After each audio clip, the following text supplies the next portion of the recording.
How do you represent bisexuality on screen? Because in very simple terms, if you want something to look straight, here you go, a man and a woman. If you want something to look gay, 2 men or 2 women will do. But for a purely visual representation of bisexuality, everything suddenly gets a bit non-monogamous. All of a sudden, bi means 3. No one can deny your bisexuality if you were deep in the throes of a 3-way kiss. Representation is important. Take Challengers. Everyone lost their mind over the big 3-way kiss between 1 woman and 2 men, some calling it the bisexual film of the year. A big bi kiss is more than enough to tell us there's bisexuality happening here, right? This is ever so slightly too passionate to feel like straight men kissing. Oh, no, wait, I'm sorry. This gay kiss is straight. According to queer media monitor GLAAD, Challengers does not count as a bisexual film at all. GLAAD says the guys kissing each other doesn't count because the girl makes them kiss. Patrick swiping right on a man on Tinder doesn't count because he is not demonstrating actual romantic interest. Oh, I see, he's just gonna bang that guy, not marry him. That's how you know he's straight. However, GLAAD tells us, these 2 men in the background who get less screen time than Art and Patrick's snog session do count as gay because one of them says, "Oh, I think he's kind of cute." But a full-on make-out between 2 men doesn't count. In fact, GLAAD says both Art and Patrick seem unaware that they are now kissing each other. They don't know, guys. They're just innocent straight men. He doesn't know his hand is on his stubbly face. He thinks he's touching Tushy right now. They're just normal men. They're just innocent men. This is straight, and this is true gay representation. "Oh, I think he's kind of cute. Carl, his smells." Because at the end of the day, monosexuality, to be gay or straight, is more easily legible than bisexuality. They don't require proof. But that's the curse of the bisexual. Straight until proven guilty, or rather, guilty until proven bi. So even the most explicit, cliche, non-monogamous portrayals of bisexuality don't necessarily read as bisexual to the supposed experts of queer representation. But why is it so hard to portray bisexuality and have it be read as bisexual? Well, if we really want to see bisexuality on screen, then first, we're going to have to ask the question, what does bisexuality look like? Is there a bisexual option available? No, sir, this option is no longer available. You have to decide right now if you want to be registered as a homosexual or a heterosexual. Imagine Me and You is one of those British films that's riding on the coattails of Love Actually. You know, made for Americans where everyone is white and posh in a way that they find weirdly endearing instead of dystopian. We meet Rachel, a hollow shell of a woman whom we shall learn almost nothing about, except that Rachel has been with her fiancé Heck for many years now, and they love each other deeply and get along really, really well. However, all of this will suddenly change when, at her wedding to Heck, she meets a lesbian florist and decides that none of her entire life matters as much as her crush on this one stranger. That florist is Luce, who has her own shop, the name of which appears to have been scratched into the wall by a demon clown. Luce keeps giving away hundreds and hundreds of pounds worth of flowers, possibly because this is some kind of communist utopia, or judging from the fact that everyone speaks like the Queen, it's because everyone in this movie is rich. But at this point of the film, Rachel doesn't seem to know yet what a lesbian is. So she invites Luce over, trying to set her up with one of their best misogynist friends. Luce, for some reason, genuinely befriends this guy and spends the whole film laughing off his attempts to seduce and convert her. We fit nice, don't we, together? Yes. Let me just come. Your place or mine? Come on, I'm so good in bed. It's only when Rachel discovers Luce's lesbianism that she realises that she never ever enjoyed kissing or sleeping with or loving Heck at all, and she leaves him a few weeks after their wedding to be with this stranger. Heck graciously accepts this because he understands that Luce is Rachel's one true love, and he can't stand in the way of that one true love. What you're feeling now, Rachel, is the unstoppable force, which means that I've got to move. Now, here's how we know this film is not bisexual, because leaving your partner right after your wedding for a complete stranger would be a ludicrous, cruel, impulsive thing to do. If this had been a straight film about a woman leaving her lovely new husband for another random man, it would all just have seemed horrible and weird and unnecessary, right? But because it's a lesbian coming out film, it can come across as a sweet romance and not a demonic plot of selfishness and betrayal, which the writer himself was very aware of, as this was the initial plan, to make it a straight movie about love at first sight. But he quickly realised this would turn into a story of misery and guilt, and that the only way to salvage his idea was to make it gay. If Rachel was straight or bisexual, she would be a deeply unlikable character, a cheater who one day takes a vow to stick with her spouse through thick and thin and the next day leaves him based on a fresh infatuation. It only works as a story of a lesbian coming out and being freed from the shackles of heterosexuality. It's an inspiring message supporting social change. But what if it wasn't a gay coming out, but a straight coming out? The 2015 French film I Kissed a Girl is the opposite of Imagine Me and You. A gay man is in a relationship with a man, but falls for a woman and ends up leaving his male fiancé for this woman. You don't feel any less bad for the gay fiancé in this movie than you do for the straight fiancé in Imagine Me and You. The only real difference is that there's a different winner. Because he's dating a woman, that means heterosexuality wins, and the audience sees the entire movie as homophobic, regardless of whether it is actually homophobic or not. And the only real difference in these two seemingly bisexual love triangles is that one has a straight ending and the other has a gay ending. Imagine Me and You only works because she gets to be a lesbian at the end, making this a heartwarming tale of self-discovery and true love. And this film goes pretty hard on One True Love. You suddenly realised you had been incomplete and now you were whole. I knew after 3 seconds. The happy ending is that everyone is monogamously paired up. Rachel has Luce, Rachel's parents have reconciled, the misogynist slutty friend who insisted he wasn't a one-person kind of guy is settled down with a baby. Even Rachel's kid sister is paired up with some little boy. Heck has left the job he hated, and while pursuing his dream job, he gets his own love at first sight moment. The story ends exactly where all lesbian romances should, with the male hero of the film getting everything he wants out of life. The title song plays, I Can't See Me Loving Nobody But You for All My Life. The film is signalling the completion, wholeness, and stasis that lets us know all the previous relationships have been fake and that this is the real deal, the happy ending. Which brings us to frog theory. We all know you gotta kiss a few frogs to find your prince, right?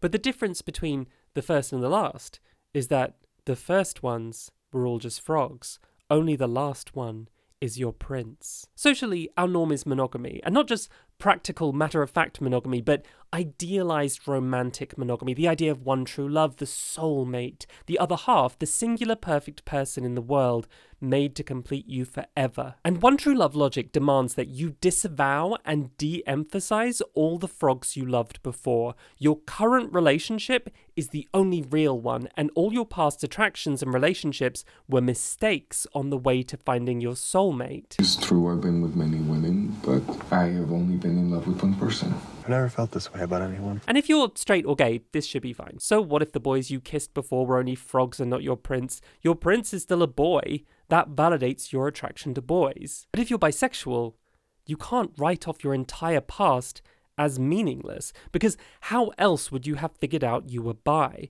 Your embarrassing high school relationship, the drunk hookup, the cancelled celebrity you had a poster of as a teenager, every crush and every single relationship has to count as real for you to maintain your bisexual identity. Gay and straight people can generally maintain their identities solely based on their current relationship, but bisexuals can't. Bisexuality as a concept is at odds with the monogamous ideal and shatters the myth of the one true love as the basis for sexual orientation. Our definition of sexual orientation is so reliant on monogamy that bisexual desire becomes impossible to prove. If we only see bisexuality as authentic on the condition that it is not monogamous, then the idea of everyone having one true love means that no bisexual is a real bisexual. Humans can only be monosexual as they can only be monogamous. Rachel's deep, long and intimate relationship with Heck has to be meaningless for her to be a lesbian. He was only a frog on her way to her princess. Bisexuality doesn't exist in a world of one true loves. Therefore, Heck doesn't count. Therefore, Rachel can comfortably be a lesbian and we can all just continue to pretend it's a good movie. In order to commit to your one true love, you must disavow your bisexuality to some degree. Any attempt to identify with bisexuality in any way will result in people insisting that you're failing to commit to your one true love. When a girl's bisexual, we don't trust her. We don't trust her, and the ones I've met are super weird. Pop the question before she switches teams again. Professor Kenji Yoshino compares this to a married woman who likes both brown eyes and blue eyes. Now, her husband has brown eyes, and if she mentions to him in passing once that she also likes blue eyes, like, Okay, whatever, that's fine.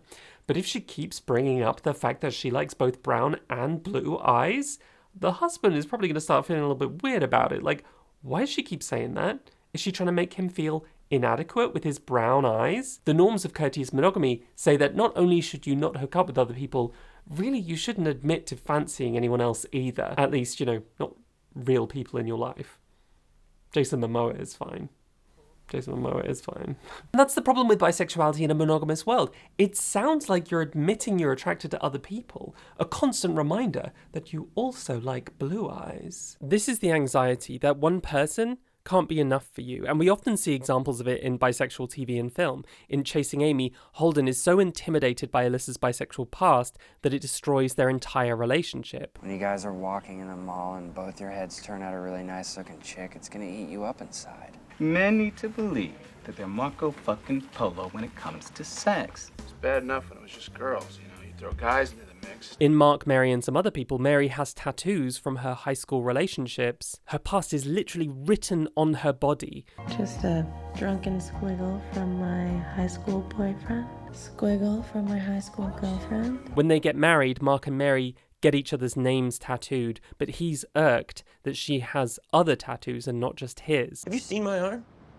It says Mary. Yours says Mark and some wiggly dudes and some other shit. You told me yourself half those were done by wasted ex-boyfriends. In She Must Be Seeing Things, Agatha's discovery of Jo's old diary, in which she describes her past dalliances with men, sends Agatha into a paranoid spiral where she starts stalking Jo and is convinced that she's cheating on her with a man. In Scott Pilgrim vs. the World, Scott falls for Ramona, but in order to be with her, he has to defeat all of her exes, all of her past frogs. And by defeat, I do mean kill. And not just kill, he has to obliterate them out of existence video game style. He is literally erasing her relationship history down to like the guy she kissed one time in 7th grade. Unsurprisingly, this film goes hard on the idea of one true love. I think she's the girl in my dreams. It's your destiny.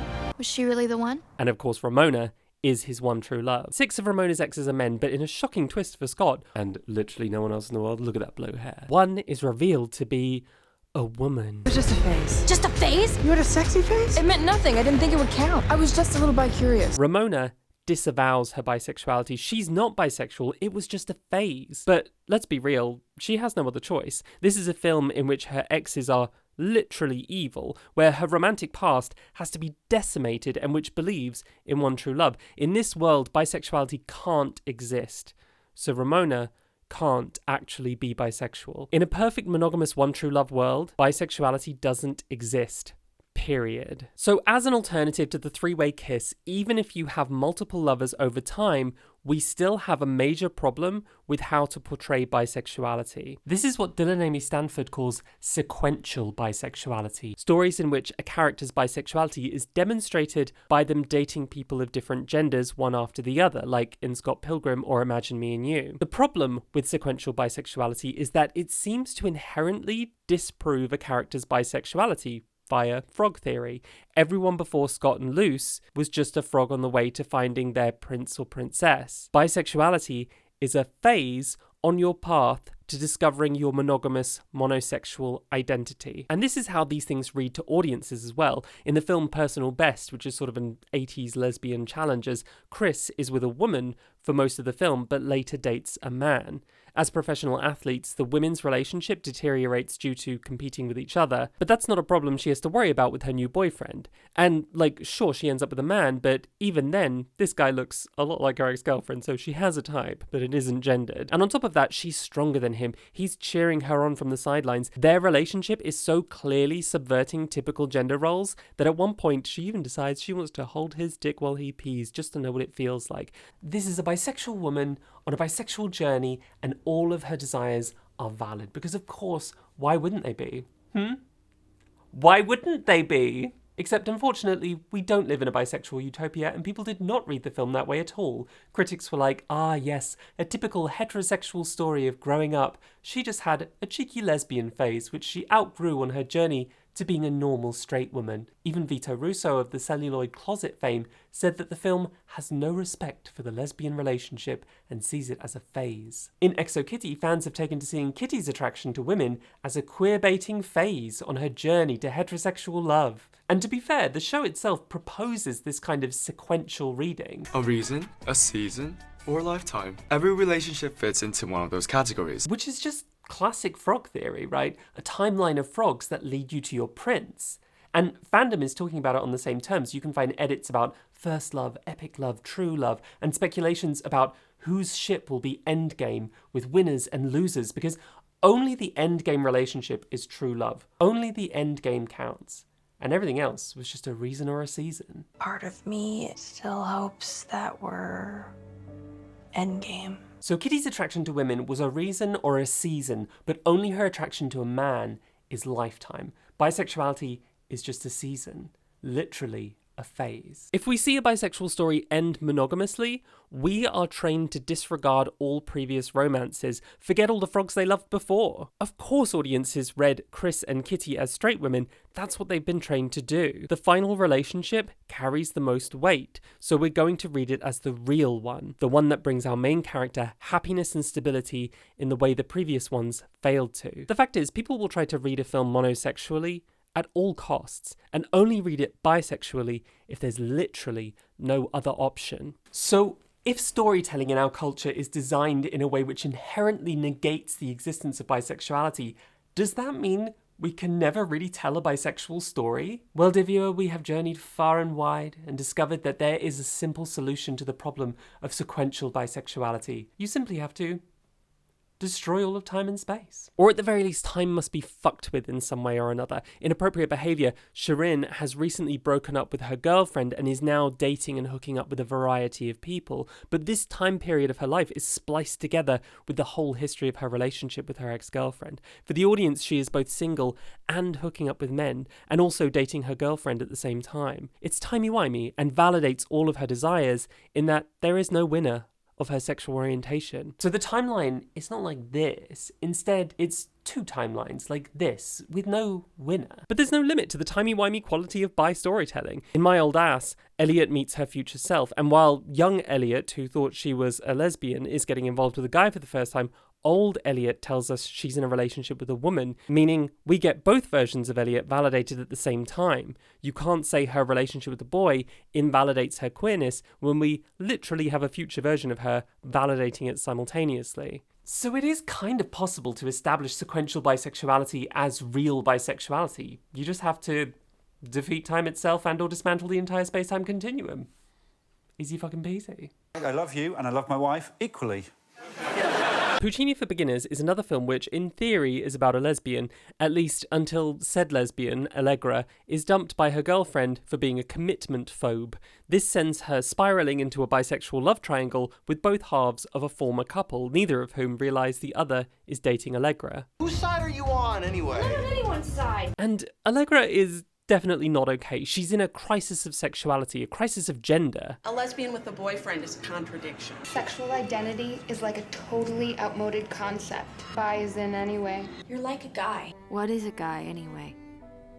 Someone who can't say how she feels. The film really abandons the ex-girlfriend early on and focuses on the love triangle and Allegra's relationship to her gender and sexuality. For the majority of the film, the bisexual chaos is an embodiment of her commitment phobia. It's peak instability. It's non-monogamous. It's bisexual, questioning gender. It's very fun. It's exciting. It's interesting. But the bisexual chaos is ultimately resolved with an appropriate monosexual choice. The couple she was dating get back together, and Allegra returns to her ex, who we haven't seen for the last hour of the film. Allegra has learned how to play by the rules of monogamy, monosexuality, and gender, and we have reached a static ending. Monosexuality is stasis, equilibrium.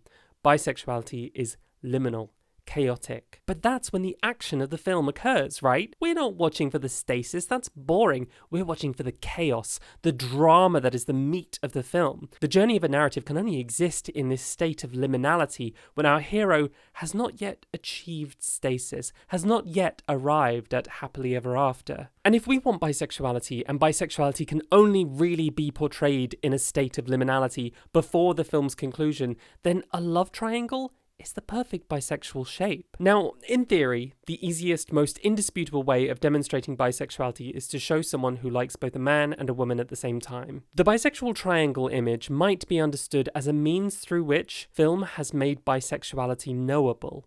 In a visual economy in which sexuality must be seen to be believed, the bisexual triangle image beats a monosexist visual logic at its own game. But since the traditional love triangle is all about landing on monogamy, we still have the same problem as sequential bisexuality. There must be a winner. But bisexual love triangles are something different. So first, here's what a traditional love triangle is supposed to look like. The desiring subject, the desired object, and the rival or the obstacle to those two getting together. So let's say Lizzie Bennet, Mr. Darcy, and Mr. Wickham. The Mr. Wickham exists to add tension, but the tension is meant to be temporary. In the end, we will have achieved stasis. The proper couple, Lizzie and Darcy, will live happily ever after, and there is no drama anymore, and Mr. Wickham can fuck off. The trouble is, in the context of a bisexual love triangle, this looks an awful lot like choosing a gender. That's Imagine Me and You, right? Loose is Darcy, Heck is Wickham, and Rachel must choose a gender. She chooses loose, she chooses lesbianism. The temporary bisexuality which occurred was a problem, it was chaos, and now she's returned to a monosexual stability. Nick from Heartstopper only temporarily experiences the chaos of bisexuality in his love triangle with Imogen and Charlie, but ultimately chooses Charlie and is now stable. Narratively, we all understand this, that the love triangle must end with the right choice, with stasis, with a satisfying conclusion. But if this is the case, then bisexuality can only thrive in the context of an unresolved narrative. Rachel is only potentially bisexual while she's still trying to choose who to be with. Two of Us was a 1988 BBC film produced for television aiming to be educational for young people and is a very interesting example of bisexual love triangles. Phil has a girlfriend, but is discovering that he's attracted to Matthew. Sharon, meet Matthew, my boyfriend. Matthew, meet Sharon, my girlfriend. Bisexual.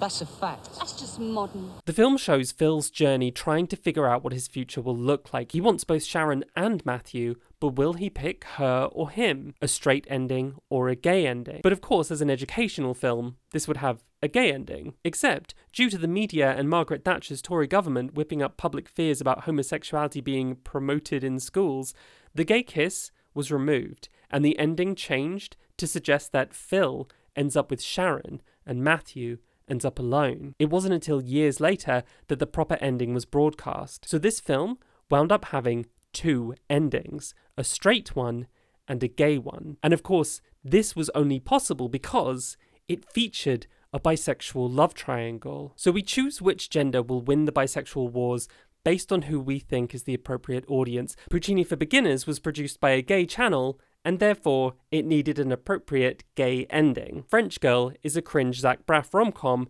so it will, of course, have a straight ending. And Two of Us had both a straight ending and a gay ending, depending on the agenda of who was calling the shots. There is no version where Phil ends up with both of them. The only satisfying ending, the one where stasis is achieved, is when he chooses a gay life or a straight life. And this is the problem with bisexual love triangles. A bi character can't choose a person without it being read as choosing a gender, as a political or ideological choice between straight and gay. But them's the rules of storytelling. A bisexual can't make a choice for love. A bisexual can only make a choice for politics and the good of mankind. That's a lot of responsibility for one tiny little bisexual. So how do we solve the problem of bisexual love triangles? Well, there's an obvious solution, right?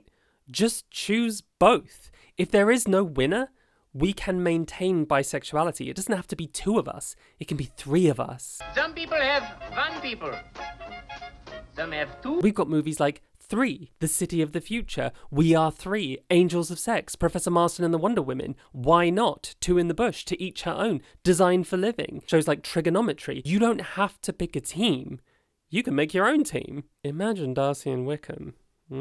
Because there's one thing queer love triangles can do that straight ones can't, and that is close the triangle. Obviously, a gay throuple is easy, and so is a bisexual one, but a straight person can only close the triangle if they are the straight unicorn for two bisexuals, a strunicorn, if you will. Inevitably, if there are at least two bisexuals in the triangle, then it will become a full love triangle, an infinite feedback loop of love and desire. In a full non-monogamous love triangle, everyone is together, or will be by the end of the movie. The feedback loop will be eternal, because we will end the movie like this, and there will be no winner, because no one has to pick a team or a side or a person. They just get to love. In Professor Marsden and the Wonder Women, the girl who would otherwise be considered the rival ends up falling in love with the married couple. Something similar happens in trigonometry. The person who should be the rival just becomes everyone's desired object, or maybe everyone is the desired object. It's an indisputably bisexual ending. There's something so marvellously rebellious in the full bi love triangle to me. It's harmless. We're not doing any harm to anyone else. It's just love finding its own way. And yet, it is still forbidden by society. It's taboo. It's so taboo that even when accepting of gay relationships, it's still taboo. Even many bisexuals find bisexual non-monogamy to be horrifying and problematic and bad representation or whatever, which makes a full bi love triangle feel rebellious and revolutionary. And I don't know about you, but a revolution that consists mainly of kissing sounds to me like the best revolution of all. So obviously, to create a three-way romance, to have two loves, two winners, you can't adhere to the traditional structure of the love triangle. If there's no rival, if Wickham is banging both Lizzie and Darcy, you may have to find a way to restructure the love triangle narrative completely. Designed for Living is a Broadway play from 1932 which has been adapted to screen a few times. It's the story of two men and a woman who are all in love and trying to figure out which two of them should be monogamously paired up. The play tries very hard to maintain a rotational symmetry. There are 3 acts, and for each one, a different couple is paired up until, in the end, they give in and go full throuple. And because of this format, everyone is the rival, but also the desired object and the desiring. Everyone fills every role at different times. And with this 3-act shape, the story was able to convey a queer romance in the 1930s despite censorship. If the first 2 acts are straight couples, then inevitably, when the 2 men are paired up, we understand they are a couple too. The very format, the shape of the story functions to make this interpretation natural, the logical conclusion. So you can't maintain bisexuality by turning a love triangle into a throuple instead of resolving it monogamously. But along the way, you may well have to destroy narrative conventions. Inevitably, the most promiscuous or non-monogamous bisexuals are going to be the most visible on screen. But don't panic, monogamous folks, the throuple isn't the only solution here. If making a choice between 2 love interests turns a bisexual into a monosexual in the eyes of the audience, rather than choose both, you can just choose no one. That's right, dying alone is also an option. Appropriate behaviour ends not with a new romance, but with Shirin alone, happy with herself. In The Grayscale has our bisexual hero single, but in this case, miserable and alone. And the imagery works. By sitting here alone on camera, I can actually reify my bisexuality in a way I couldn't if I had a boyfriend or a girlfriend sitting next to me. I am visually liminal, as long as I look, for all intents and purposes, like a single bitch holding a massive bucket of popcorn. Another benefit of breakup films is that you can give the character multiple lovers without actually showing a 3-way. A character going through a series of rebounds may be more socially acceptable than the imagery of many all at once, because we live in a society and technically you can bang one new person every day of the week and still identify as monogamous. But if bisexuality is liminal and a coupled ending is static, then you can preserve the bisexual liminality by not partnering them up. But this is tricky, right? Because if we look at gay movies, especially gay coming out movies, they usually end in romance. Love, Simon hinges on romance. You are coming out because you're in a gay relationship. Simon's big moment is not coming out to his family or friends. The climax of the movie is a kiss with his crush on the Ferris wheel. But how are you going to pull that off for a bisexual teen coming out film? Would audiences accept a coming out film in which a bisexual Simon ends up with a girl? And if he ended up with a boy, wouldn't it just seem like he's gay and in denial? They have to date a boy and a girl to discover and demonstrate their bisexuality, but they're not allowed to end up with either, or they'll look gay or straight. In Margarita with a Straw, Layla has a romance with a girl and cheats with a boy, but in the final scene we see her getting ready for a date, and we're wondering, who is she about to end up with? The guy? The girl? Only for the camera to pan out and reveal she's sitting opposite a mirror. She is literally on a date with herself. She's learning how to love herself. In Princess Sid, troubled teen Sid is sent to her aunt for the summer, where she hooks up with both Ridley and Katie. There is some indication that she might stay in touch with Katie, but by the end of the summer she is back home, far away and immersed in her everyday life. The final I love you of the film is not romantic. It's between Sid and her aunt. But can you imagine if the big climax of Love, Simon was just him riding alone on the Ferris wheel in an act of self-love, it would never happen. Bisexual films can't hinge on romance in the same way gay ones do. So instead, they often focus on self-discovery and family. So it's okay to be bisexual in film.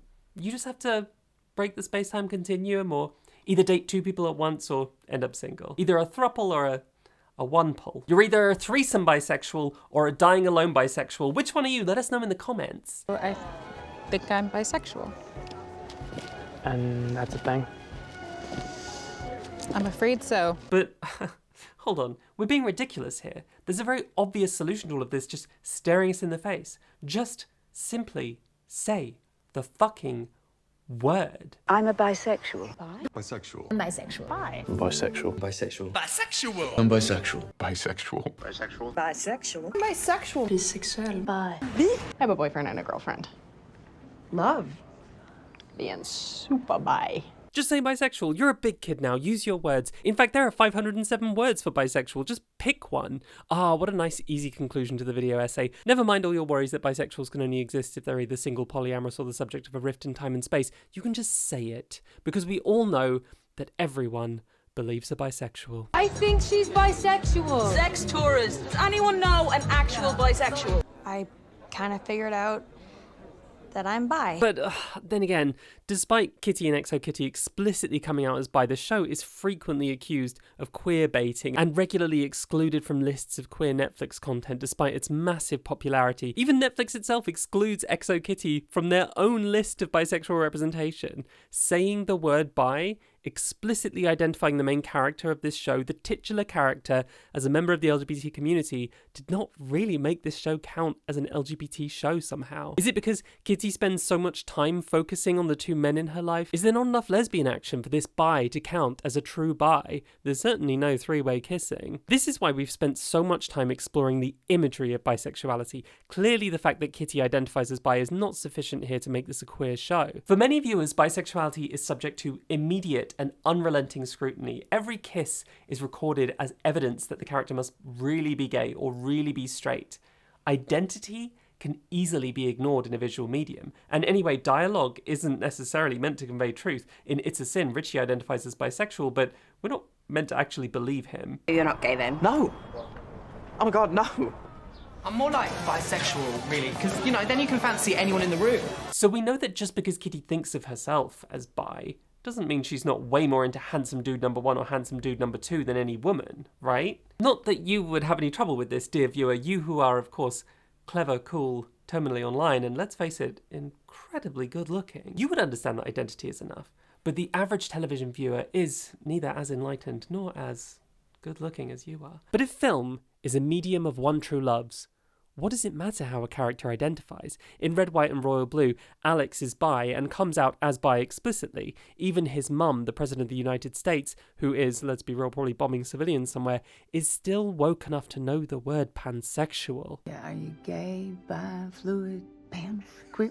What, Mom, I'm bi. Oh. But with a few dialogue tweaks here and there, Alex could just as easily have identified as gay. His bisexuality isn't particularly relevant to the plot, because the real point of the film is that it's a gay romance. The target audience demographic for this film wants one pairing and one ending for this, and it's not going to be the one where Alex gets to explore women, non-binary people, or the joys of non-monogamy. Heartstopper's central romance is the same. The show is written so that, with a few small changes to the dialogue, Nick could easily be gay. He never really fancied Imogen anyway, and after all, he is 62% homosexual single tier, so mostly gay. Just the right amount to make sure Charlie is his one true love. Alma in We Live in Time only needs a pronoun shift here or there, and she could be straight. In Heated Rivalry, Ilya's attraction to women could easily be deleted because no woman has ever meant anything to him romantically. Svetlana is really just a good friend at the end of the day, and Shane is the only one that matters. I have only been in love with one person. This type of bisexual character, who could easily be either gay or straight with a few tiny tweaks, is what my co-writer Ada and I call an easy-to-sell bisexual. It's bi-representation which exists in gay or straight narratives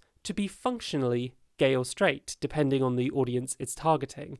It's not a bisexual movie, it's not made for bisexuals, it's a gay movie for people who want to watch a couple of buff dudes get it on, or it's a straight movie for people who are boring. Needless to say, you'll never see an easy-to-sell bisexual in the middle of a three-way kiss, because that's the wrong fantasy for the wrong audience. Yes, straight women love to watch two big sensitive men going to Pound Town, but the role of the straight women in this story is primarily to give those men relationship advice, not to join in the action. Bisexuality is just not the fantasy. We got the name Easy to Sell Bisexual from this scene in The Boys, where a bisexual superhero is publicly outed against her will and has her Quinn is turned into a publicity stunt. You know Maeve is bi, right? Yeah, you know what? I just feel like lesbian is a bit of an easier sell, but more cut and dry. Bisexuality just isn't an easy sell, so we're much more comfortable with a bi character who could just as easily identify as gay or straight. And all of these solutions we've been proposing for you are from indie films and little-viewed cheap BBC TV programmes. Like, these solutions don't suggest on any level that the problem is being dealt with in the mainstream. These solutions are largely against the rules. They're taboo. Bisexuality in its most visible form is taboo. And while our openness to the word bisexual and other identities might have changed, our attitude to bisexual imagery hasn't. Bisexual identities are only comfortable in the context of the exact same kind of storytelling which has always managed to erase bisexuality as an option. Maybe GLAAD would have approved of Challengers if they'd had a bisexual coming out scene, but they still disapproved of bisexual imagery. For most people, there is something very, very wrong with how bisexuality looks. But could it be that this is the reason bisexuality in TV and film is underrepresented? And when I say underrepresented, I mean very, very underrepresented. Studies show that in the US, sexual orientation is broken down like this. The community is made up of 36% gay and lesbian identities and 56% identify as bisexual. So bisexuals make up the majority in real life. But this is not the case for television. From 2024 to 2025, gay men and lesbians made up 66% of LGBT representation on TV, while bisexuals made up only 20%. In film in 2025, gay men and lesbians made up 85%, while bisexuals made up only 10%. This is bizarre, right? A massive disparity for no obvious reason. We're covering America here because GLAAD conveniently counts these things every year. But we did find a UK study from 2011 which looked at 126 hours of TV and found that gay men appeared for 4.5 hours, lesbians for an hour, and bisexuals for 5 minutes. Here's how the British numbers translate to percentages. Only 1.5% bisexual. Now, obviously comparing the demographics of real life and fiction is kind of goofy. Stories shouldn't be written according to the census, but it is terribly interesting, I think you would agree, that gay stories are wildly overrepresented and bisexual stories are such a small minority. If bisexuals are such a sizable population in real life, why are TV and film giving us a completely different impression? Well, there's a clue in these numbers. As we've seen, bisexuals are being represented more in television than in film. Twice as much, apparently. So, is there something different in the format that is changing how sexuality is represented? We've talked about sequential bisexuality making bisexuality visible, and endings choosing a gender negating bi-history. But in an ongoing television format, that ending is constantly postponed. There are many endings, many stories, many opportunities for new lovers, new storylines, and a final ending which may not come for years. So the format is different, and seems to be influencing how visible bisexuals can be. Okay, but bisexuals are still underrepresented on television, so that's clearly not the only problem. So let's take a look where these numbers come from.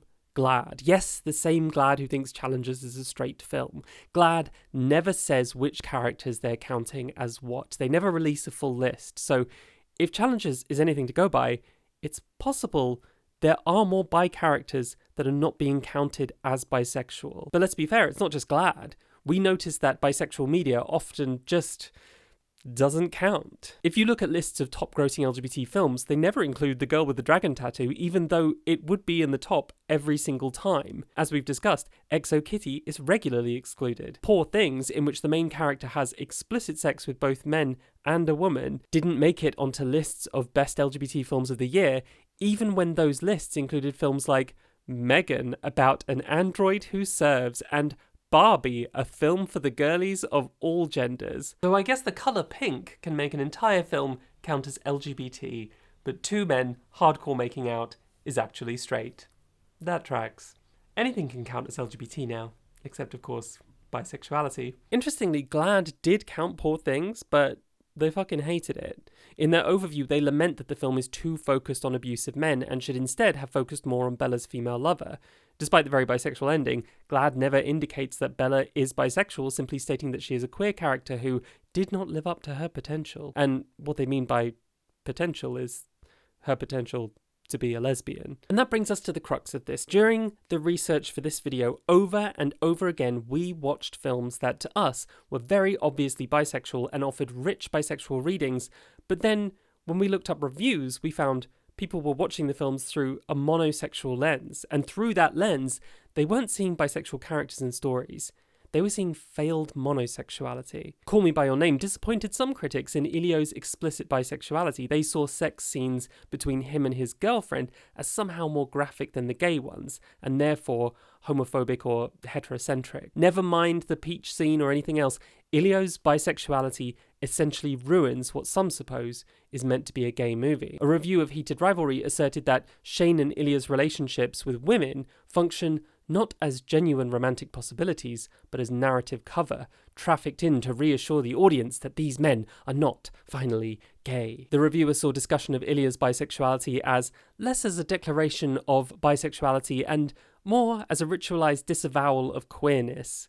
Bisexuality here is not queer, but failed gayness. Bisexuality is essentially homophobic for not being sufficiently monosexual. In the 1971 film Sunday Bloody Sunday, a young bisexual man named Bob Elgin has two older lovers, a gay man and a straight woman. Critics suggested that Bob was a lesser being than his two monosexual lovers, that he is not yet and perhaps never will be fully human in the way they are. And going back even further to Design for Living, one audience member said he didn't mind a full homosexual, but a demi-homo is the most disgusting of God's creatures. Through an exclusively monosexual lens, bisexuality is a disavowal of queerness. Bisexuals are lesser beings who aren't fully human. This is why GLAAD thinks Challengers is a straight film. That's why they hate Poor Things. To them, Bella isn't a complex bi character. She is a failed lesbian. Through a monosexual lens, bisexuality is either invisible or it's disparaged. And in the context of queerness, bisexuality only counts if it can pass as gayness. Easy to sell bisexuals like the ones in Heartstopper and Red, White and Royal Blue will make it to the LGBT media lists, while Exo Kitty and Poor Things won't. We aren't capable of seeing bisexuality on bisexual terms. We are judging it on monosexual terms. The B in the LGBT only counts if it serves the L and the G. But why? Why can't the supposed LGBT experts see bisexuality through a bisexual lens? Why can they only see it through a gay lens? And why is GLAAD counting in characters instead of minutes in ways that's making Hollywood look, quite frankly, better than it actually is? It's not like they're corrupt and big corporations are paying them to make them look good, right? Right? This year's GLAAD Media Awards was attended by the Heated Rivalry team, Laverne Cox, Cara Delevingne, Stephanie Beatrice, and so many more great LGBT icons. Ah, what a special occasion, a time of celebration and charity and goodwill, sponsored by Hulu? Wait, Hulu like Hulu that's owned by Disney? Hang on, Disney is sponsoring the GLAAD Awards? But GLAAD is meant to be a media watchdog, right? Keeping an eye on the big Hollywood studios and holding them accountable. How can they hold Disney accountable when Disney is sponsoring them? Who else is sponsoring this humble non-profit? Let's see. Netflix, Amazon, HBO, Apple TV. Is this not a major conflict of interest? It seems like GLAAD basically belongs to Hollywood. But also, the reason we're seeing Hulu's logo here is because the GLAAD Awards are streamed on Hulu, which means you need either a Hulu or a Disney Plus subscription to watch them. The rest of us just get a few edited clips on YouTube. But doesn't that mean that in order to receive GLAAD's message, you have to literally pay money to Disney? As in, GLAAD is literally promoting the very company they're supposed to be watchdogging? What the fuck is going on? While GLAAD did give Disney a poor rating last year in their report, ultimately, Disney had the most nominations for the Media Awards in 2026, essentially making the whole award ceremony a great big ad for Disney. It seems like no one had anything critical to say about Hollywood at the award ceremony itself, and all the headlines are about the red carpet or heated rivalry. If there is a message, it is not one critical of Hollywood, but rather, thank you to our sponsors Hulu and Hyundai and Gilead. Wait, Who the hell is Gilead? Everyone on that carpet is endorsing Gilead, and I don't think anyone even knows who they are. For all we know, they could be like a big, evil, greedy company exploiting the community. We wouldn't say that exactly.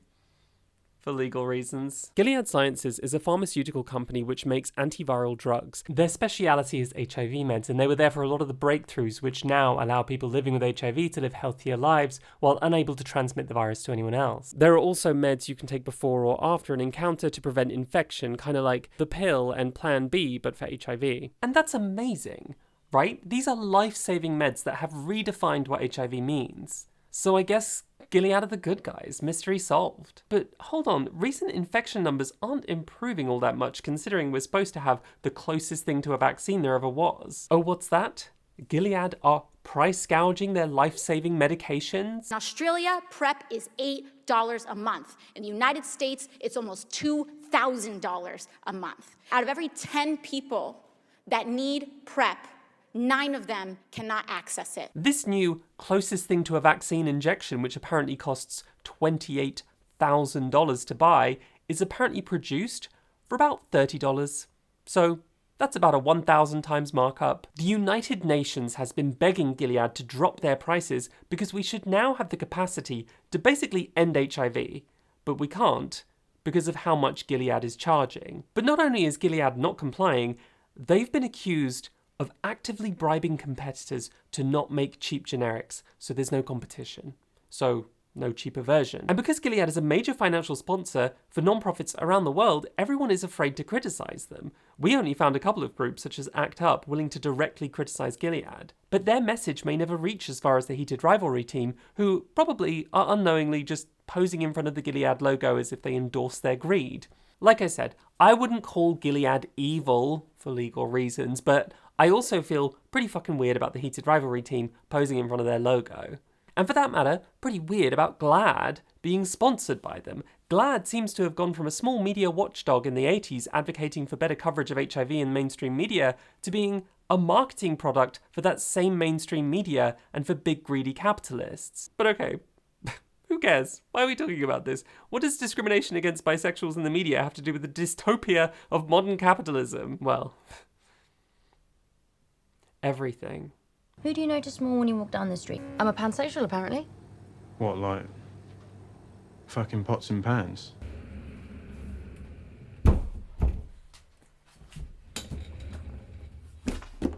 Okay. Can I tell you something?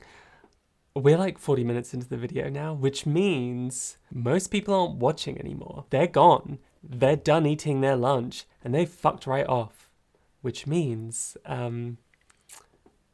we can get a little bit weird now. Like, you know Ada, you know the name Ada that appears at the beginning of the videos? She writes the videos with me, but you never see her, right? She can come out now. Ada, say something naughty. Oh, butt cheeks. Oh my god, that's literally so naughty. See, that's how far in we are now. We don't even have to worry about censorship. Whatever happens going forward in this video, be it on your own head. Don't at me. I can always predict what the comments are going to say in our videos, and for this one, I know that there are going to be comments where people say, now make a pansexual version, the Pansexual Problem. For those of you who don't know, that would mean an entire video essay exclusively about Deadpool and a Star Wars spin-off no one's ever seen. But like, is this not a video about pansexuality? Isn't it all kind of the same thing, bisexuality and pansexuality? The point is that you're not monosexual. Your attraction goes simply beyond gay or straight. Oh no. No, it's far more complicated than that. In fact, it's a whole drama. Years and years of discourse, of online debates. Bi versus pan is an extremely important distinction to make if you have nothing better to do. So, firstly, what is a bisexual? Some of you borings like tacos, and some of you like burritos. And if you're bisexual, you like tacos and burritos. Oh, great. It's so simple. Bisexuality is just sexuality without borders. Amazing. Oh, no, wait, what? Being pansexual means my sexual preference isn't limited by gender identity. I like tacos and burritos, and I could be into a taco that was born a burrito, sure, okay, or a burrito that's transitioning into a taco, comprende? Oh, right, okay, so it turns out bisexuals are much more limited, whereas pansexuals are limitless. Sex education portrays bisexuality versus pansexuality in distinct ways too. Pansexual means that you're attracted to the person, not the sex or gender. It's about the connection you have with a human being, not with their genitalia. So bisexuality is portrayed as a sexually charged attraction to exaggeratedly gendered bodies, while pansexuality is ethereal, romantic, pure. Because pansexuality is not attraction to bodies, but to souls. It's a sexuality Jesus would be proud of. But also both of these definitions, the big mouth and the sex education definitions, discuss gender identity. Trans people. Pansexuals can be attracted to trans people because their attraction isn't limited, whereas bisexuals are, well, let's be honest, conservative masturbating perverts. No, but in reality, we all know that straight people can be attracted to trans people, gay people can be attracted to trans people, and non-binary people, well, and I'm saying this from personal experience, break all the rules of gender and attraction. So maybe this bi versus pan distinction isn't so simple. And yet, it is important for us to find the distinction because it's impossible for them to mean the same thing. They have completely different prefixes. Okay, so here's the topic right now. Defining sexual orientation. Let's forget for a moment the overly complex bi versus pan debate and focus on something simpler, straight versus gay. We all know what a straight person is, right? We all know what a gay person is. Like, GLAAD defines a lesbian very simply as a woman whose enduring physical, romantic, and/or emotional attraction is to other women. Oh, so like me? But, Ada, you're bi. Yes, and I have an enduring physical, romantic, and emotional attraction to other women. And actually, the Human Rights Campaign says non-binary people can be lesbians too, so I think that makes you a lesbian as well. Oh, goodness. Am I a lesbian? Am I lesbianing right now? So, it's simple. A lesbian is someone with an enduring attraction. Or it's a political identity. What now? You haven't seen the L word? The L word is a relic of lesbian culture from the 2000s. Groundbreaking representation of scantily clad, high femme lesbians. Totally not made for straight men, no need to worry. But it's also a fascinating representation of identity, including bisexuality. Both Jenny and Tina are characters with bisexual dating histories, but they both identify as lesbians. In season 4, Tina has a boyfriend, so when she tries to join the lesbian basketball team, Jenny's like, fuck off, Tina, you dirty little slut, aren't you straight now? And Tina is like, actually, I think of lesbian as a political identity. To which Jenny replies, it's not about who you vote for, it's about who you fuck. So these are two more definitions of lesbianism we can add to the mix. One as a political identity, and one specifically about behavior. Neither of these are about attraction at all. On the one hand, you got Jenny, who sees orientation as apolitical but behavioral. It's who you fuck. You fuck women exclusively, that makes you a lesbian. On the other hand, you've got Tina, for whom lesbianism is a political identity. It doesn't matter who you fuck, it matters how you politically align yourself, your values, your commitment to women. Now, both of these definitions are kind of silly. Or, you know, at least restrictive. But they will help us untangle the problem of what even is sexual orientation and where the boundaries of identity lie. Where is the boundary between gay and bisexual and so on. Because both Tina and Jenny's definitions are descended from the same ideology.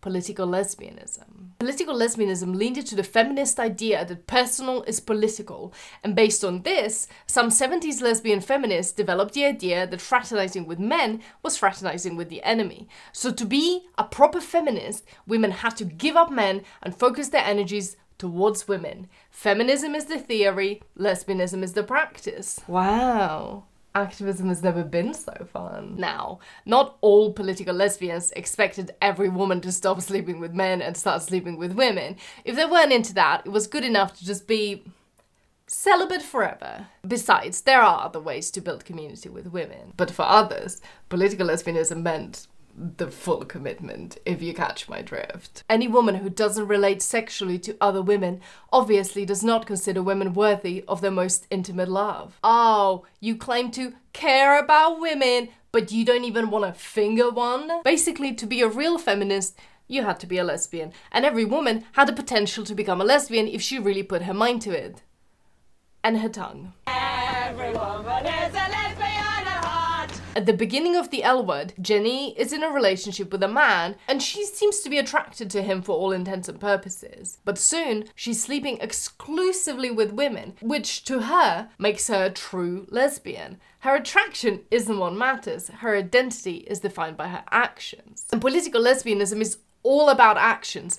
It's essentially a boycott of men. If all women would just commit to the boycott and focus their energies on other women, we could choke out the patriarchy and save the world. So straight women must become lesbians, and so must bisexuals. To maintain a bisexual identity, bisexual behavior would make you a traitor, a double agent, sleeping with the enemy, quite literally. You cross the picket line, you're a scab. And like, at least straight women don't know any better. They have not yet tasted the sweet nectar of lesbianism, but a bisexual should know better. Therefore, a bisexual is a traitor worse than any straight woman. Women are my life. I love women. But you just can't stay away from that dick. This is obviously not how we think of lesbianism today. It's old-fashioned. It's goofy. But that doesn't mean it doesn't get reinvented every now and again. Look at the South Korean 4B separatist feminist movement, or the current discourse about decentering men and having a boyfriend is embarrassing. For sure, there are still young women today who think of their lesbianism as a political choice rather than innate exclusive attraction. So it still informs, to some degree, how we think about bisexuality. Lesbianism is pure and political, right? Whereas bisexuality is dirty, wishy-washy and apolitical. You might have heard a bisexual woman signal her allegiance to women by saying something like, I'm attracted to all women and one man. Attraction to men is embarrassing, because men are a political problem. So when someone who previously identified as bisexual comes out as a lesbian, it's celebrated. But if a lesbian comes out as bisexual, it's a betrayal. I feel like such a fucking idiot! We've all seen the endless discourse about how Jojo Siva's relationship with a man signals the death of lesbian celebrities. When she stopped identifying as a lesbian and started identifying as queer, I've always told myself I'm a lesbian, but I think being here, I realized I'm not lesbian, I'm queer. You are. And I think that's really cool. This was called a bizarre attempt to denounce her queerness. She literally called herself queer, but because she's dating a man, it means she has crossed the picket line and is effectively straight, according to the feminist model. And because I know there will be comments like, but she did denounce her queerness, she's rebranded into a trad wife. No, she didn't. On her social media, she's explicitly embracing her whole timeline. She's still dressing in crazy costumes, but the discourse industrial complex zoomed in on one TikTok she did to sell you biphobia. They did the frog theory to clickbait you. So because Siwa is dating a man, according to the feminist model, she is straight now. But at the same time, when several formerly bisexual celebrities came out as lesbians, their new identities weren't met with the same wrath. Because under the feminist model, they're doing the right thing. Dating only women is good, dating a man is failing the cause. Another one bites the dust. So remnants of political lesbian ideology are still floating about, more or less bastardized, like Jenny and Tina, who each subscribe to half of it in completely nonsensical ways. But most people today would never say you choose to be a lesbian. You don't choose this life. I don't believe that. You don't believe that. You're simply born this way, right? And thankfully saying born this way is enough to get the Lady Gaga song playing in your head, so we don't have to worry about copyright infringement. So just imagine it for a second. Okay, thank you for letting us exploit your imagination. We were all born this way. Born gay, born bi. You can't help being who you are because it's who you were always destined to be, right? I mean, isn't that what your generation's all about, born this way? Well, the thing is, whether you subscribe to it or not, the born this way model is actually an alternative ideology. You've got the feminist model and you've got the born this way model. In the born this way model, you cannot possibly choose your sexual orientation. There's no choice. Being gay is innate, it's essential, it's how you were born. You were born a gay baby. It's not about behavior, it's about being a specific type of human. Under the feminist model, if you were a woman married to a man, you're straight because you've aligned yourself with men. But under the born this way model, you could be, for example, a closeted lesbian or just a lesbian who's made an unusual choice. Because sexuality is not about actions, it's about who you are deep down. Which type of human? We are a people of our own with a shared history. Virginia Woolf, Radcliffe Hall, Lena Waithe. We are validated by our shared history, our genealogy. kind of like an ethnic group. Because while the feminist model obviously stems from feminism, the Born This Way model actually stems from the Black civil rights movement. The 50s and 60s American Black movement was incredibly successful, and it created a blueprint for social change. And the gay movement followed that blueprint step by step. That's why the Born This Way model is also sometimes called the ethnic model. It's as if gay is an ethnicity. We have constructed gay as sort of an ethnic group. And the key argument of the ethnic model, or the Born This Way model, is that it's not fair to discriminate against people based on things they were born with and can't change. You can't choose your race, and you don't choose to be gay. So it's not fair to be treated like a second-class citizen based on those things. I just can't help it.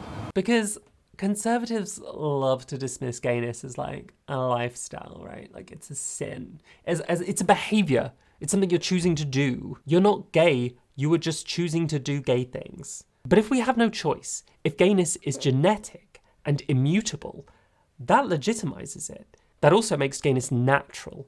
And if it is natural, then there's no reason we shouldn't be allowed to be who we are. So we have the feminist model, in which you are distinctly making a choice to be gay, and we have the ethnic model, in which you actually have no choice whatsoever. Two very different political strategies. But which one is correct?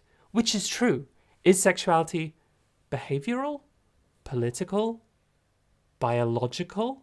So we turn to queer theorist Michael Warner and his book The Trouble with Normal to get some insight into the origins of sexual orientation. Warner cites a study which looked at twins to see if sexuality was genetic, and the study found a pair of male twins separated from early childhood, both of whom shared the same sexual preference, masturbating over photos of construction workers. But Warner argues that in order for this specific sexual preference to exist, there is a cultural element.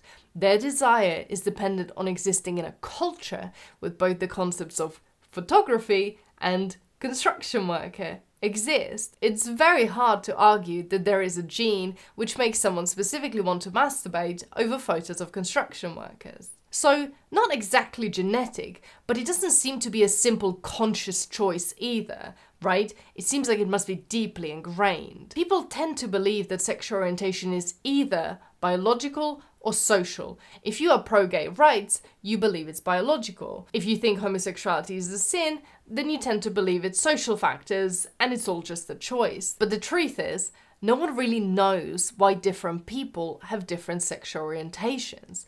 It could be biological to some degree, it may be social, there may be a combination of factors, but we just don't know what the deal is. Though we can say for certain that Lady Gaga was overreaching a bit when she spoke the immortal words, "Ooh, they ain't no other way, baby, I was born this way," because it really ain't that simple. And the construction worker photos are a clear example of what complicates this debate. What Michael Warner is arguing is that there is no such thing as a pure natural human sexuality. There is no neutral caveman sexuality determined purely by our genes, because sexuality is always influenced by culture. You like leather daddies, motorbikes? You think green-skinned aliens are hot? Or maybe you like queer aesthetics, like mullets? Or maybe even just someone wearing glasses makes them hotter to you? No, but maybe you're into something more natural, like say a powerful man, Christian Grey. That's totally normal desire that transcends time and culture, surely. Well, except that if you had been born 500 years ago, the epitome of masculine power looked very different, because the culture was different. We can all say for certain that at least some parts of our sexualities are defined by our cultures. We are inseparable from the worlds we grew up in. And so is our sexuality. Even the idea of sexual orientation itself is cultural and very modern.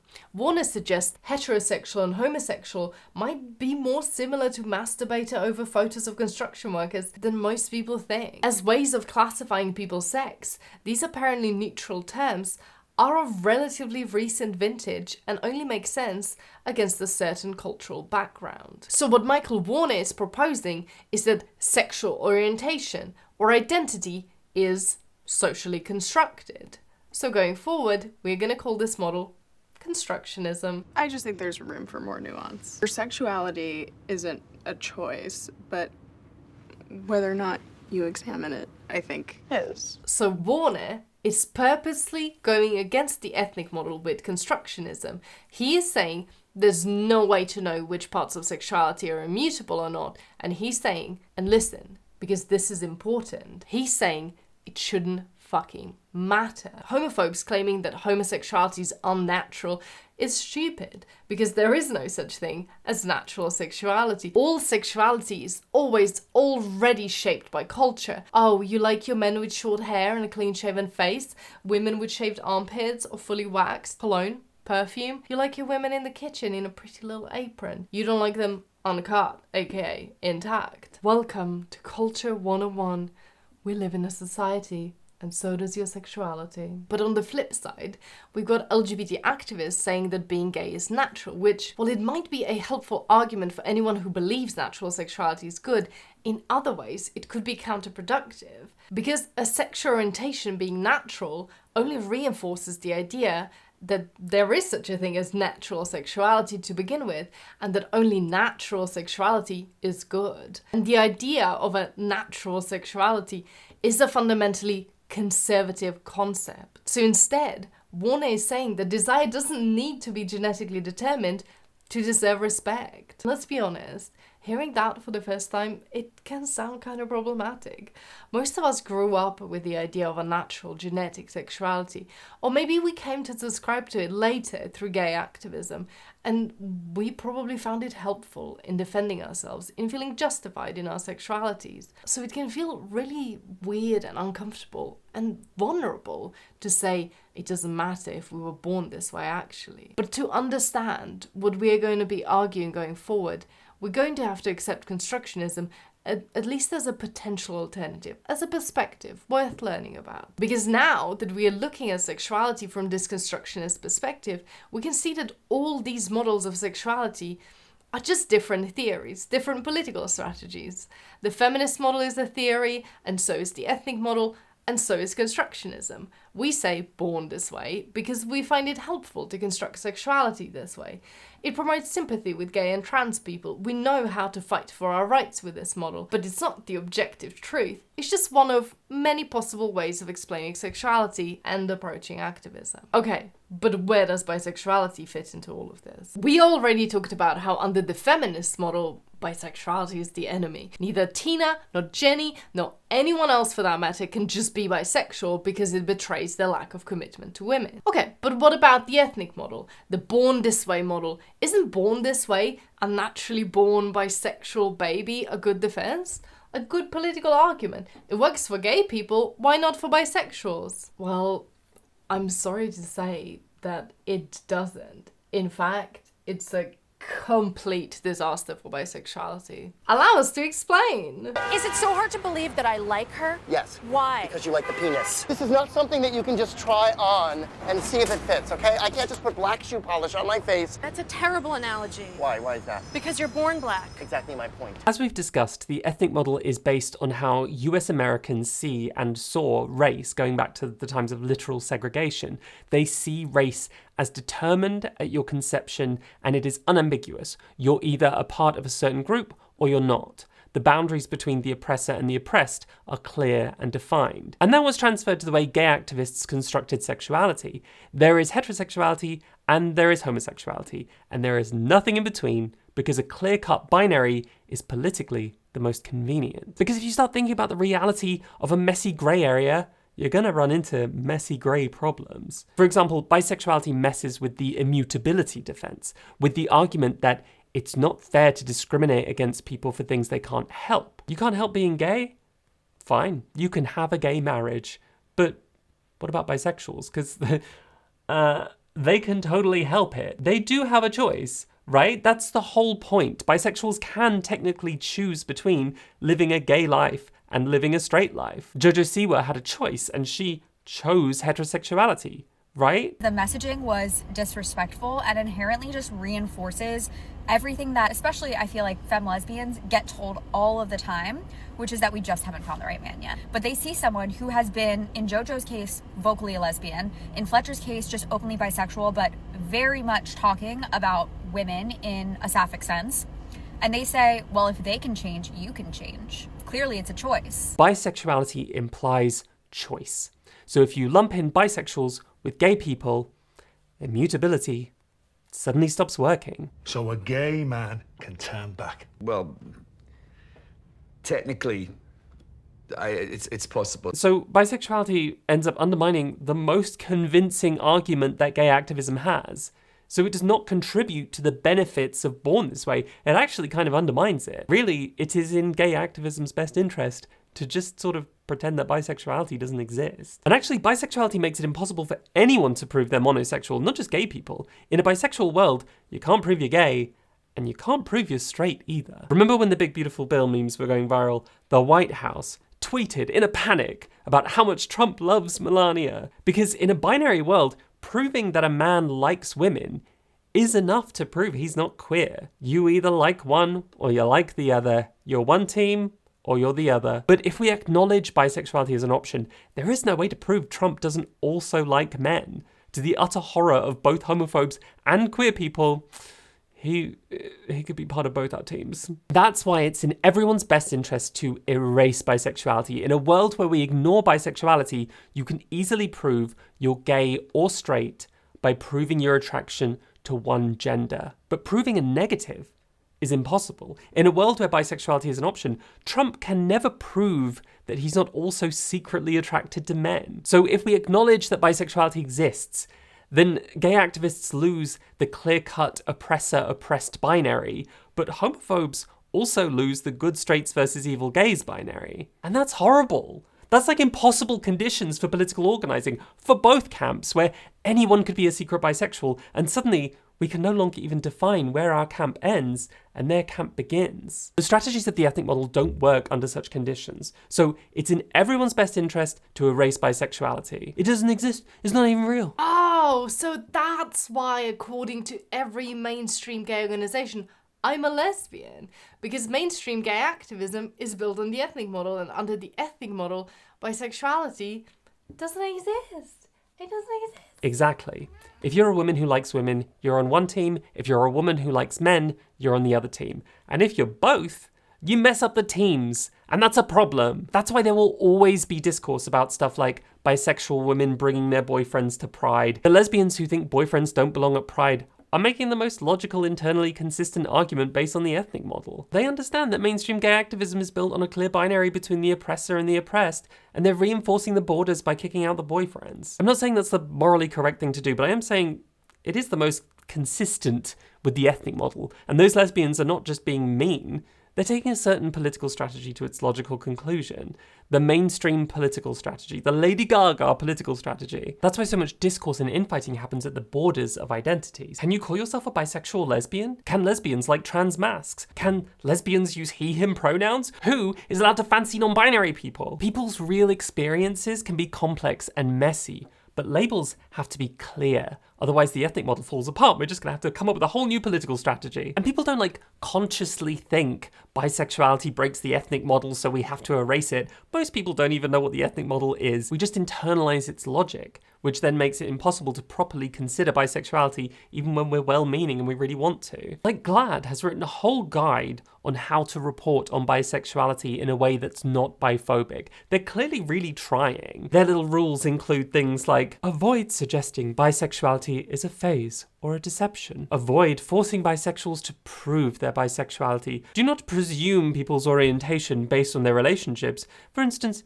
it might be more accurate to call it a same-sex couple than a gay couple, because they could be bisexuals, that kind of thing. And yet, if we go back to their take on challenges, we can see that GLAAD breaks all of their own rules in this one paragraph alone. They call this couple a gay couple, and their gayness is taken for granted, whereas bisexuality requires a lot more proof. Yes, Patrick sleeps with both men and women, but he doesn't really want to sleep with men. He's just being deceptive, like a deceptive little bisexual. Or, look, the lesbian website Autostraddle reported about Lost Girl with this quirky listicle. Number 2 says, yay, bisexual representation.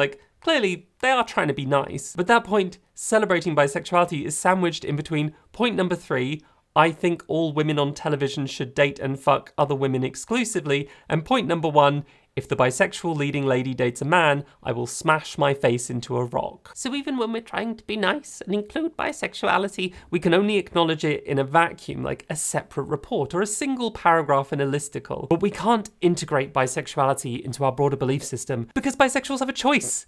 And that ruins the argument that homosexuality is not a choice. That's why GLAAD's biphobia is inevitable. The entire philosophy of how we think about sexuality, the whole of mainstream gay activism, it all hinges on bisexual erasure. The employees at GLAAD don't personally hate bisexuals. They're probably trying to do their best, but they will inevitably end up being stupid about bisexuality because GLAAD is built on the ethnic model, and the ethnic model is built on bisexual erasure. So, there are two main strategies underpinning mainstream gay activism, the feminist model and the ethnic model, which are diametrically opposed to each other and disagree on almost everything except for one thing. Bisexuality is a problem. Paula C. Rust even suggests that the emergence of the gay movement accidentally politicized bisexuals because they were being erased out of existence. In a very real sense, the lesbian gay movement created bisexuals as an oppressed group by creating a discourse in which lesbians and gays and heterosexuals, but not bisexuals, were defined into political existence. Thus, the lesbian gay movement created the need for a bisexual movement. To be clear, the gay movement didn't invent biphobia. That was early psychologists who decided to categorize people as gay or straight and knew bisexuality was a problem in their system. Gay activism then just accepted this classification and adopted it as a basis of our political strategy. But that's such a fucking weird position for bisexuals to be born into as a movement. You're being erased, so you need activism, but all the political strategies available to sexual minorities hinge on your erasure. So you can't use them. Feminist model obviously doesn't work for you, Tina, you dirty little slut, but the immutability defense also doesn't work for you. So bisexuals have just sort of been coping in this really weird position. Because now we've established the social contract of straight versus gay, there is a space in the middle. A gaping chasm where if you stray too far from either side, you will fall in. Either you will be forgotten, erased, or you'll try to crawl out and end up on either the straight side or the gay side. So you can't disrupt the ethnic model, and you have to become part of it. But the ethnic model erases your existence. So what do you do? Well, the early bi activists did the most obvious possible thing. They tried to have their cake and eat it too. They tried to organise around bisexuality in this ethnic model style, but they resisted clear definitions. They were like, whether you're a heterosexually married dad or a polyamorous dominatrix, whether gender is a factor in your attraction or not, everyone is welcome and everyone is bi enough. They refuse to give one clear definition of bisexuality. Are we ever going to be able to define what bisexuality is? Never completely. That's just it. The variety of lifestyles that we see between us defies definition. To them, bisexuality was both super hecking valid and real, and also abstract and unknowable. So where does this leave bisexual activism? What can you do from this strange position? Well, not much. Their two main goals became myth-busting and visibility. So they were trying to bust myths by reaching out to the mainstream press and convincing them that bisexuality does exist, that bisexuals are not inherently non-monogamous, that they're not AIDS carriers, etc. And they were trying to be visible by coming out and wearing bisexual t-shirts and inventing Bisexual Visibility Day. And where did all that hard work get us? Well, nowhere, really. Not much has changed. Like, we have Heartstopper now. I guess it got us Heartstopper. The two goals of bisexual activism are still largely just myth-busting and visibility. I'm bisexual, actually. I'm bi, actually. So the ethnic model has really worked for gay activism, which managed to make real legal and social change and to go from small volunteer groups to huge global infrastructure with professional activists. But most bisexual organisations are still run by volunteers who are doing this in their free time and probably paying for it out of their own pocket. LGBT Consortium says that nominally LGBT projects or spaces aren't necessarily doing anything for the B, and I can tell you from experience that's often the case. But at the same time, there's basically no money for bi-specific projects. Bi-activism literally gets a fraction of a percentage of the overall global funding. Safe to say, the ethnic model has not really worked out for bisexual activism.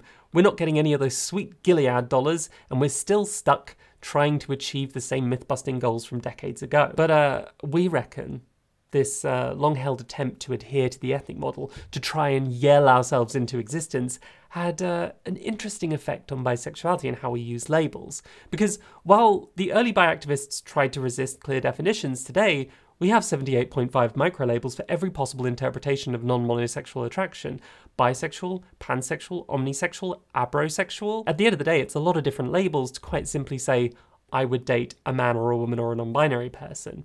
And the distinctions often seem kind of arbitrary. A pansexual and an omnisexual are different because a pansexual doesn't see gender, but an omnisexual does see gender? What difference does that make? What's the point in even having that distinction? I've always found it really fascinating that we feel the need to create so many labels with so many tiny distinctions when they aren't really particularly helpful. Like, what is happening that makes us feel that need to have that want? Well, I think we found the answer to that question. These identities have clear borders in the style of the ethnic model, right? Because the ethnic model means clear borders and definitions. You can't have one diverse amorphous group. It's straight versus gay, bi versus pan. So we say that a pansexual and a bisexual are completely different. It turns out that actually bisexuals are focused on genitals, while pansexuals love people for who they truly are on the inside. It's about the connection you have with a human being, not with their genitalia. An abrosexual is also completely different because their entire sexual orientation is in a constant state of flux. These are distinct identities, but like, not particularly helpful distinct identities, right? You're never going to meet a new person and be like, I'm actually abrosexual, and they'll be like, oh, right, yeah, totally get it, abrosexual, the A in LGBTQIA+, gotcha. It's a series of very strange binaries with absolutely no spectrums in sight. But that's because the ethnic model is built on binaries. So when the ethnic model is applied to bisexuality, we get our own set of ridiculous binaries too. Like, guys, are we really going to pretend that the idea that some people are attracted to gender while others are attracted to personality is a binary? And there's no like overlap or spectrum? It's just you're either born attracted to gender or you're born attracted to personality? Not with their genitalia. Sexuality is vast and complex. Why are we trying to stick it in a series of boxes? And where has this new adherence to the ethnic model got us? Did finally adopting the ethnic model fully help bi activism thrive and achieve new legislation and societal change? Well, no. We're still fighting for visibility and myth-busting. I'm bisexual, actually. We still have no bisexual funding, but while we're lying splattered at the bottom of the chasm, we each have our own flag. Isn't that nice? Very colourful. To apply ethnic model reasoning to bisexuality, to remove the sense of amorphous diversity and create borders, has not actually helped with anything, and has arguably made organising harder. Except that we are all now super ethnic model pilled, so when this video drops, there are absolutely going to be comments and Reddit posts about how we are actually panphobes and this whole video is an affront to the pansexual community or the omnisexual community or what have you. I, as an ethnically bisexual person, am discriminating against ethnically pansexual people. That's going to be the discourse. Like, I fucking promise you, that it will be the discourse. But dear commenters, please listen to this. I know you won't, but I'm going to say it anyway. That's not what's happening here. I am not an ethnically bisexual person hating on ethnic pansexuals. I am a pretentious sex nerd saying that from a constructionist perspective, there isn't really a difference between bi and pan and omni and whatever. It's just an attempt to replicate the ethnic model and create a new series of bullshit binaries and borders. And it don't work. Because this system of sexual orientation was not designed to include this amorphous group of misfits and traitors. Indeed, it is a system designed to make us into misfits and traitors. So instead of trying to squeeze ourselves into the ethnic model in this completely counterproductive way, what I'm actually saying is, I'm done with the ethnic model. I don't align myself with this version of sexual orientation because identity politics is all just a big misguided distraction from the real problems human beings are facing. And if you don't believe me, well, we're going to prove it to you. In many countries, there are laws that allow LGBT people from homophobic places to get asylum on the basis of being a persecuted minority. You can be an LGBT refugee. And in theory, bisexuals are included in these asylum protections. But in the same way that GLAAD's good intentions about bisexuality evaporate when it's time to apply them in practice, these asylum rules also end up excluding bisexuals when it's time to use them in real life. For example, here is what the Australian tribunal said when they rejected a bisexual refugee. By stressing at the hearing that he is bisexual, the applicant has not satisfied the tribunal that he is reconciled to homosexual activity, lifestyle, or even social association, or that he has any kind of preternatural homosexual identity or tendencies. It seems to the tribunal that if this case were about political opinion, it would be as if the applicant was saying that, at heart, he was a little bit disposed towards democracy, but also eager to support authoritarianism. If it were about religion, it would be as if the applicant, at heart, were a little bit Christian and a little bit atheist. There is significant equivocation in the applicant's evidence, and it goes against them. So you see what's happening here, right? This is what we've been talking about. The judges are openly saying there are two teams and you're playing for both. There can be no third team. Bisexuality doesn't get to be a team with its own point of view. You are just a dodgy fence sitter between the real teams, or, even more likely, you do secretly belong to one of the two teams and you are just lying. The judges understand that the immutability defense only works if you have no choice, but they're not buying the idea that a bisexual has no choice. Clearly it's a choice. Because here's how the system works. Bisexual refugees will often first talk to an activist or a lawyer from a gay charity that helps refugees. And these activists are invested in protecting the real gays and increasing their chances by weeding out the fake gays before they can even talk to a judge. And if you're bisexual and you have a history of straight relationships, they might decide you're just lying about your bisexuality and weed you out as a fake gay. Or, if they do believe you, they will advise you to lie to the judge and say that you're gay to improve your chances of being granted asylum. And this advice works, because if you admit to being bi, to a history of both gay and straight relationships, the officials will decide which of those were real and might deny you asylum based on that. For example, Ray Fuller, a Jamaican man, was denied asylum in the US despite having experienced homophobic violence at home because the judges were like, first of all, bisexuals are not oppressed, so you're lying about that. And second, you used to be married to a woman, so clearly you're not really bisexual, so you're lying about that too. And that is the ethnic model in a nutshell. Bisexuals are not real, and they're also not oppressed for being bisexual. And you know what? I think most of us probably agree, at least with the second part, at least a little bit. Like, maybe bisexuals suffer when they're living like a gay person and then they suffer gay oppression, but they're not oppressed for being bisexual. Even bisexuals feel that. We understand that being bi is not as bad as being gay. Coming out as bi is not seen as that big of a deal compared to coming out as gay, and we humbly accept our place at the bottom of queer political issues. But then if you look at research, bisexual identified people actually experience higher minority stress than gay people. They have higher levels of depression, anxiety, and suicidality than either gay or straight people, worse physical health, higher substance abuse, experience worse poverty, and more sexual and domestic violence than monosexuals, and receive less support when they seek help for those issues. They are also much more likely than gay people to be closeted, even from their closest friends and family. And these stats always make me feel insane, because it's like, this doesn't make sense. The way it's meant to work is straight is best off, gay is worst off, and bisexuals are in the middle. That's the binary of oppressor versus oppressed. But that's almost never how it plays out in reality.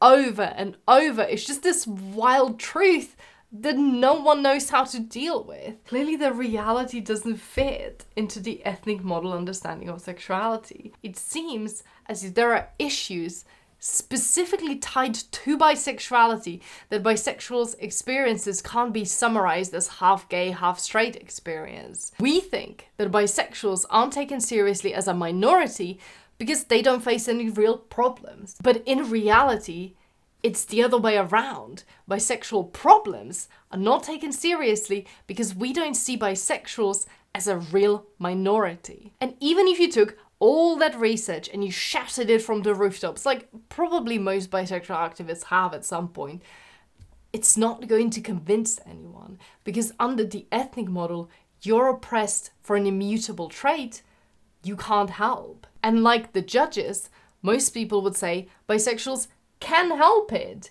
You can never convince anyone that bisexuals have no choice, and you also won't be able to convince anyone that a group as diverse as bisexuals, who often have nothing in common with each other and live completely different lifestyles, are a unified ethnic group. Even in life and death situations like with Ray Follett, the Jamaican asylum seeker, Ray experienced real violence at home.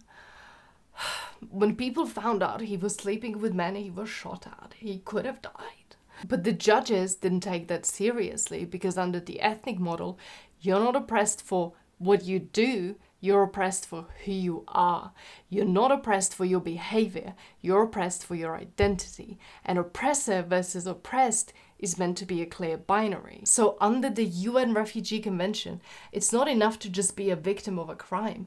Refugees need to be able to prove they're a member of a clearly defined group with an immutable characteristic. That's the ethnic model as legislation. In a lot of the origin countries of these refugees, what's criminalized is not sexual orientation, is not identity, it's behavior.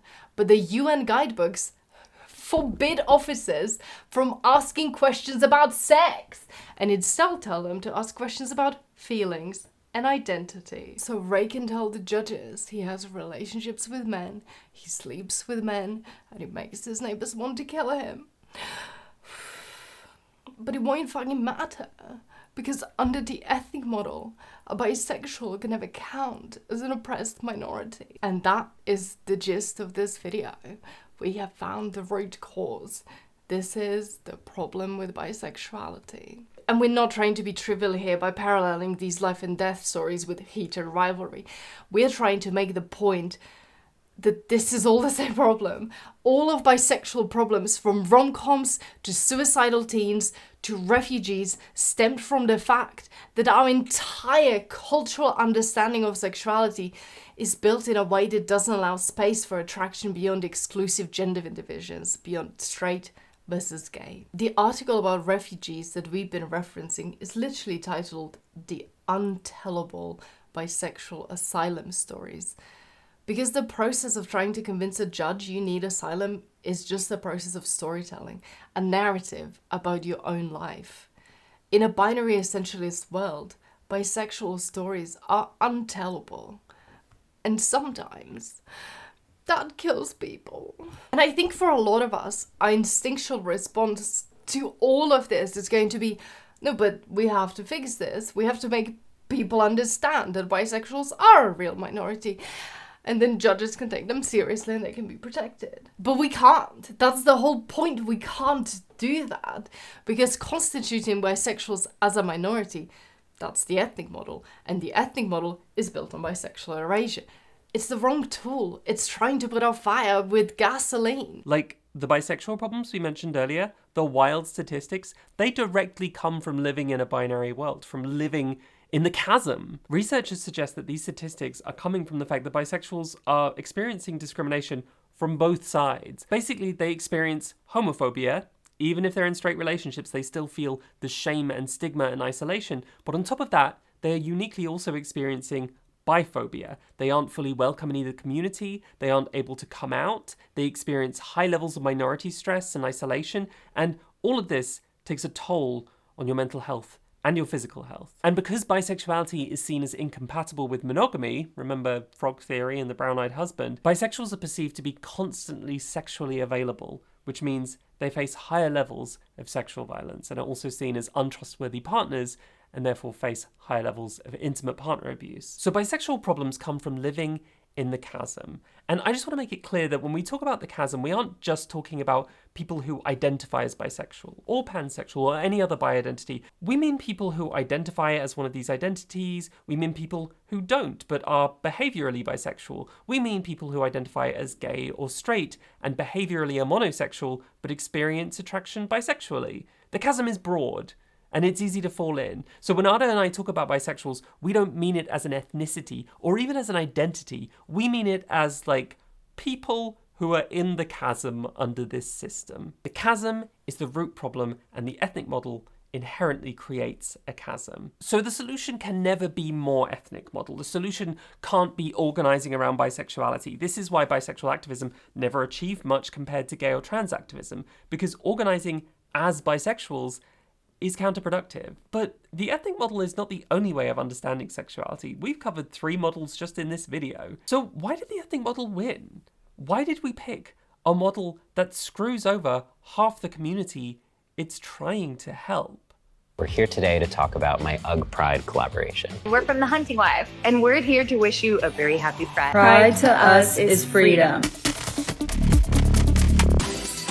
Hello, Grinder. Mother is here to save you.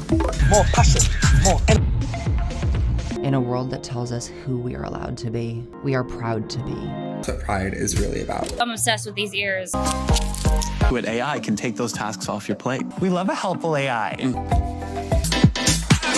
The L in lift actually stands for lesbian. If you're gay as hell, good news. So is our water bottle.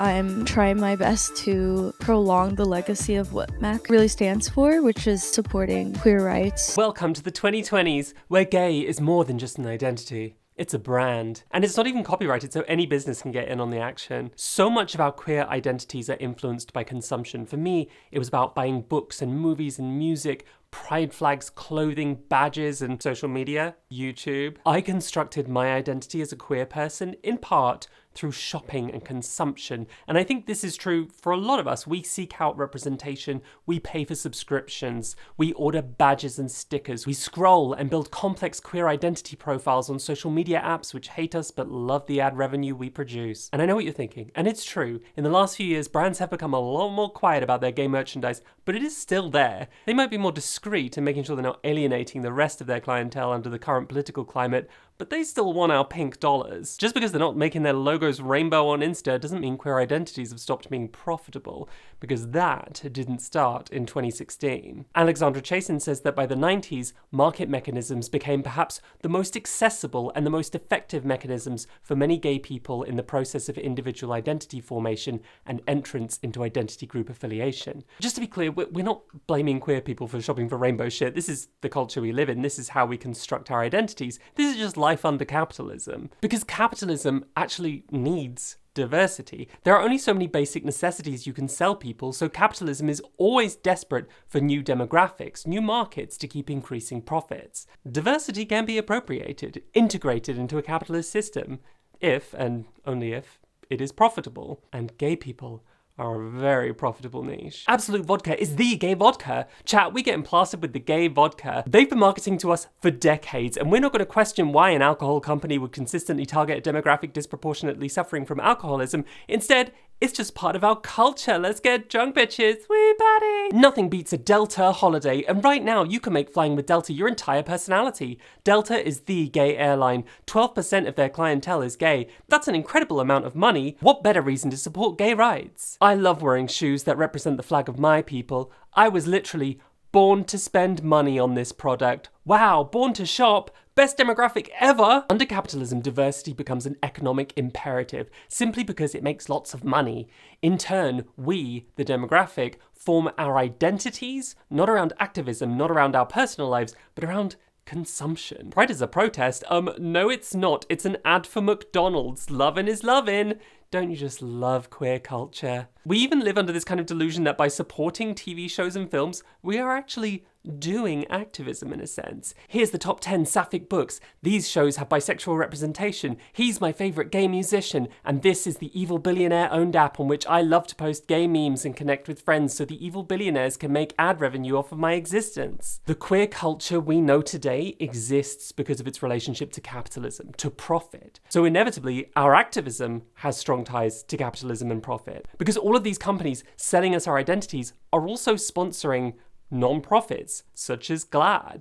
And GLAAD validates our feelings that consumerism is political, that fighting for rainbow products is activism. And they use this logic when addressing Hollywood too. Here's the CEO of GLAAD telling Hollywood they should make gay media because it's profitable. LGBTQ stories are not risky, they are profitable. Oh, it's profitable, is that right? You would know. So the companies commodifying our identities pay for our activism, which promotes commodifying our identities. Consumerism and activism perfectly conflated. Gayness is no longer a threat because any change we aspire to will happen within the marketplace, will be commodified. So the ethnic model is perfect, ideal under capitalism. Straight versus gay, two neat marketing demographics, and so convenient that gay people were born to buy these products. The ethnic model creates a demographic which needs to reinforce their identity through consumption. And the market provides. Even the infinite discussion about queer rights becomes a product. The shareholders of YouTube are happy to make money both off of this video and some homophobic one, and you can sell infinite merch for both sides. So how does bisexuality fit into all of this? Maybe we can't argue we are born bisexual babies with no choice, but surely we can at least shop our way into visibility. A distinct bisexual demographic should be easy for the market to pander to, and this should help enforce a coherent, recognizable bisexual identity. Except, no. For all the aforementioned reasons, bisexuals break the ethnic model. We are far too diverse in our desires and experiences and even identities. So bisexuality as product is harder to sell, or at least it has to be packaged differently. We don't have our own unique representation. Bisexuals aren't pandered to. We are a flavour of gay. Or of straight if you're nasty. You can sell little bisexual flags, but only as part of a whole rainbow collection. You can make a TV show about a bisexual, but only if it appeals to straight and or gay audiences. Shows like Lost Girl, The L Word, and Tila Tequila work not by targeting a bi audience, but by targeting two audiences who think it's hot when chicks make out with each other, straight men and lesbians.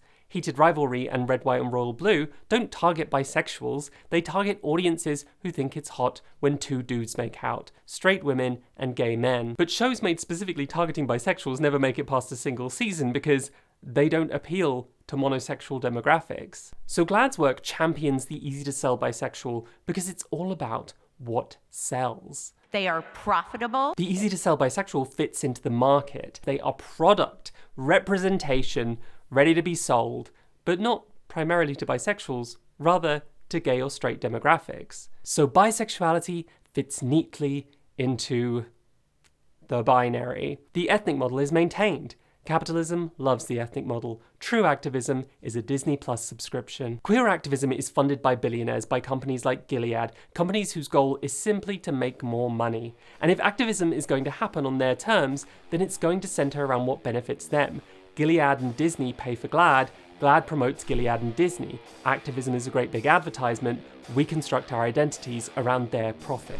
So if activism is run by big greedy companies with a profit motive, then it can never truly be radical. Whoa, what's this? Ada in a pleather jacket looking both punk and cute as hell? What? What is she gonna say? What's this gonna be about? Is she gonna say something crazy and punk? Is she gonna kick a police car? What's gonna happen? Capitalist activism is not gonna challenge the system. Yeah, man. It's not gonna be about benefiting the working class or dismantling the patriarchy. Yeah, fuck the patriarchy. The best it can do is say gay people should have equal rights to straight people, blah blah blah. Wait, what? But hang on, gay people should have equal rights to straight people.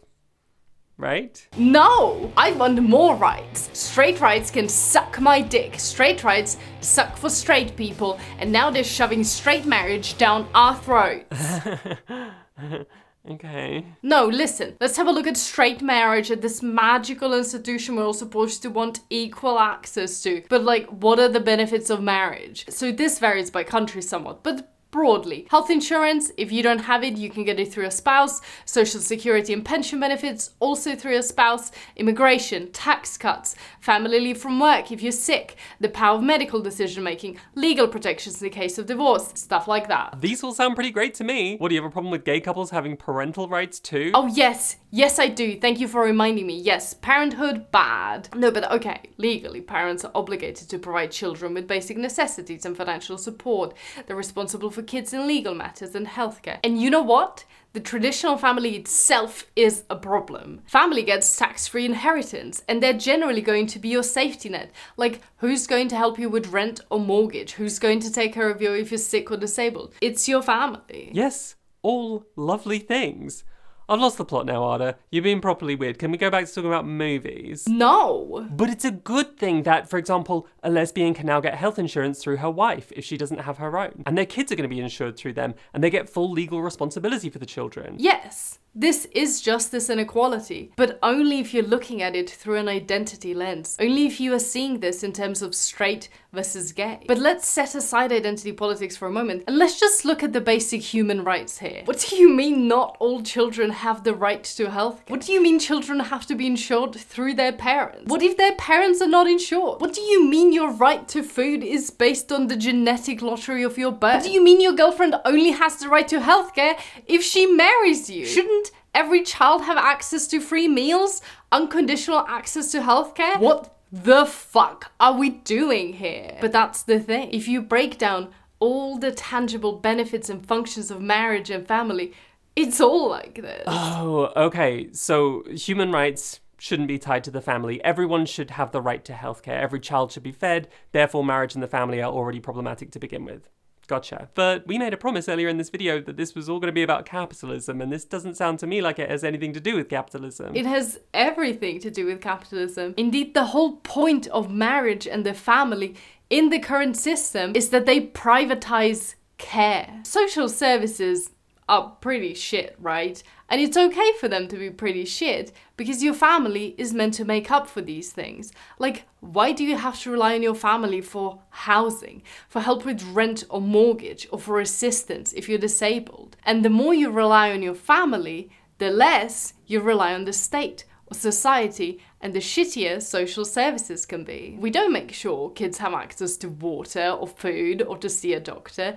The family has to provide these things. So basic necessities become goods to be bought and sold. Water is not a human right. It is a commodity. Margaret Thatcher once said, "There is no such thing as society. There are only individuals and families." And what she meant by this was that we don't owe each other anything as a society. You can only depend on your family. And Thatcher made a point of this. She privatized state-run companies like water and electricity companies, basic necessities that we all need. They are now commodities. She reduced public spending, she lowered taxes for the rich so they can make as much money as possible, because society does not exist for people to care for each other, it exists for rich people to make as much money as possible. Okay, so marriage is fucked because society is fucked. I get that. But none of this is the fault of gay activism. What does identity politics have to do with any of this? Well, gay activism over the last decades has largely been about things like marriage equality and military service, because that's what organizing around identity does. You can't say, I'm gay and therefore I think we should have universal healthcare and free meals for every child. But you can say, I'm gay and I too should have the right to my partner's healthcare and the right to kill civilians in the Middle East. That's the best you can do with identity politics, because it doesn't threaten the system. It doesn't threaten a capitalist society. Billionaires funnel activism into work that doesn't threaten their profits in any way. And organizing around identity can never change the system. The best you can achieve is integration into the system. That's also why it's so easy to overturn the protections we have achieved, because they were never transformative change to begin with. But then what's the alternative? If you can't say, I'm gay, give me gay rights, what the hell else can you do? Well, what would actually threaten the system would be to organize not around identity, but around values. Because with identity politics, sure, you can say, I'm gay, give me gay marriage. But with values politics, you can say, No one should need marriage to get the rights they deserve. Right, so it's in the best interest of rich people to make sure we're organising around identities and not around values. But you don't need money to do activism. Like, we don't need to depend on the wealthy for activism, right? Okay, well, try to find some money between the sofa cushions to pay to print some leaflets for your universal healthcare cause. But in the meantime, global LGBT activism is getting almost $500 million in funding a year. What the fuck? Who's paying for that? Who runs this show? Mostly American billionaires and corporations. And they're not interested in supporting nationalized healthcare or workers' rights. They're interested in nice, unthreatening marriage equality and identity politics. And you know who is the top sponsor of LGBT activism in the world? Who is responsible for 10% of all LGBT activism on planet Earth? It's Gilead. And of course, Gilead will never be interested in a free national healthcare service because Gilead is in it for the profit. We could end HIV in the world, but then no one would be getting rich from people living with HIV, and wouldn't that be a tragedy? So healthcare should remain a benefit of marriage, neatly privatized. Sure, you can have marriage equality and its healthcare benefits, if that prevents you from thinking about universal healthcare. And of course, you are free to do other kinds of activism if you really want to, but you'll never be able to compete with the highly resourced programs paid for by billionaires. They're what's going to get public traction and influence, not your little grassroots campaign. So the ethnic model of sexual orientation benefits capitalism in two ways. It creates a gay marketing demographic, and it turns activism into assimilationist bullshit. And both of these things have one simple function: to keep the rich rich. And if the ethnic model inherently creates a chasm, inherently supports a gay-straight binary, then under capitalism, bisexuality is doomed. You're gay, but then you're straight. Then you're gay again. At some point, you have to choose. And that's the end of the video. Oh, it's so sad. We brought doom, the fifth horseman of the apocalypse, bisexual doom. But no, wait, what if there is another way? What if there are alternatives to not just the ethnic model or the feminist model, but to identity politics itself? What if there is a whole other way of constructing sexuality that is revolutionary? What if there's a new campaign, a new banner to fly? Is it possible to end this video on a good note? So let's think about it. If we look at bisexual asylum seekers, for example, what are the main problems they face? Gay sex and choice. So by gay sex, we mean to say that asylum seekers face discrimination not for their identity, but because of their behaviours. And the second problem is that bisexuality is seen as a choice. We respect immutable traits, but anything that is seen as a choice is dismissed. So the problems are gay sex and choice. Oh no, that's gonna get screenshotted, isn't it? Okay, best things ever, gay sex and choice. Okay, let's talk about gay sex first. Yay. Because that's the root of homophobia. Michael Warner, you remember him with the construction workers, he writes about how gay sex used to be just one of many transgressions, like adultery or whatever. It wasn't tied to a type of person. Anyone could have a little bit of gay sex, and it didn't make you a gay person. You were just someone who happened to commit one in an array of whoopsies, the shame of the sexual act. The idea of being gay as a type of person came later with early psychology, where being gay started to mean there was something wrong with you as a person, not just a thing you did. Patrick is a sexual pervert. So in theory, you didn't even have to sleep with anyone. You were just fundamentally wrong as a person. Here we see the stigma of the person. So there are two ideas here. You have the shame of the sexual acts, and you have the stigmatization of the people. And both of these things are true today. Gay sex is shameful and gay people are stigmatized, but one leads to the other. The stigma couldn't exist if there was no sexual shame around gay sex first. So Warner points out that the mainstream gay movement has really only been fighting the stigma of being a gay person while completely ignoring the sexual shame, or even leaning into the shame by desexualizing the movement as much as we humanly can. You know, love is love, not sex is sex. Hearts, not parts. No kink at pride, and so on and so on. It's about the connection you have with a human being, not with their genitalia. The idea is that if we remove the association of the gross, shameful sex stuff from the people, then we remove the stigma. If we allow gay marriage, then gay men will move more in the direction of what straight people do, which is getting married and having stable long-term relationships. Grindr is an awesome place to help with that, because that is where people meet. So a person can be a gay person, but innocent of all the gross sex stuff. Ooh, no, Grindr hookups? Disgusting. Totally agree. We just want to get married and have kids just like everyone else. Yes, I'm like a bisexual, but not in a way where I want to munch on dick and pussy. In a way where I actually care about the person's soul. It's gay, but in a pure way. But the problem here is, haven't we just reinforced the shame of gay sex? Instead of fighting the root cause of the stigma, which is sexual shame, we have instead conceded that the shame is in fact correct. And that's how we ended up in a system where refugees are persecuted for having gay sex, but when they're seeking asylum, they are not allowed to be asked questions about sex. They're not allowed to submit explicit materials as proof. They can only be asked about pure things like feelings and identities, neither of which are likely to be the terms on which they are actually oppressed. So that brings us back to the first problem we're trying to solve. The problem of gay sex. The problem of sexual shame. So what Warner reckons is that a more effective activism would address the problem of shame. And not just around gay acts, he thinks it has to be much broader, address all sexual shame. And what he suggests instead of identity-based activism is activism based on sexual autonomy. He says the goal would be to constrain coercion rather than shut down sexual variance. So variance is good, coercion is bad. That means my sexual autonomy ends where yours begins. Consent is key. And so is knowledge. Warner says that you can't have true sexual autonomy if you don't know what all your options are. Keeping people in the dark is a form of repression. So for all the homophobes worried that teaching queer topics in schools will turn teenagers gay, Warner is like, yeah, probably. Except he's saying we should teach them, because without knowledge, you can't have true freedom. And knowledge doesn't mean everyone has to do all the things they know about, right? Because the whole point is that we're not prescribing anything. This is the opposite of conservative ideas about sexuality, which are all about reinforcing one correct thing, whatever flavor of patriarchy they are currently selling as natural.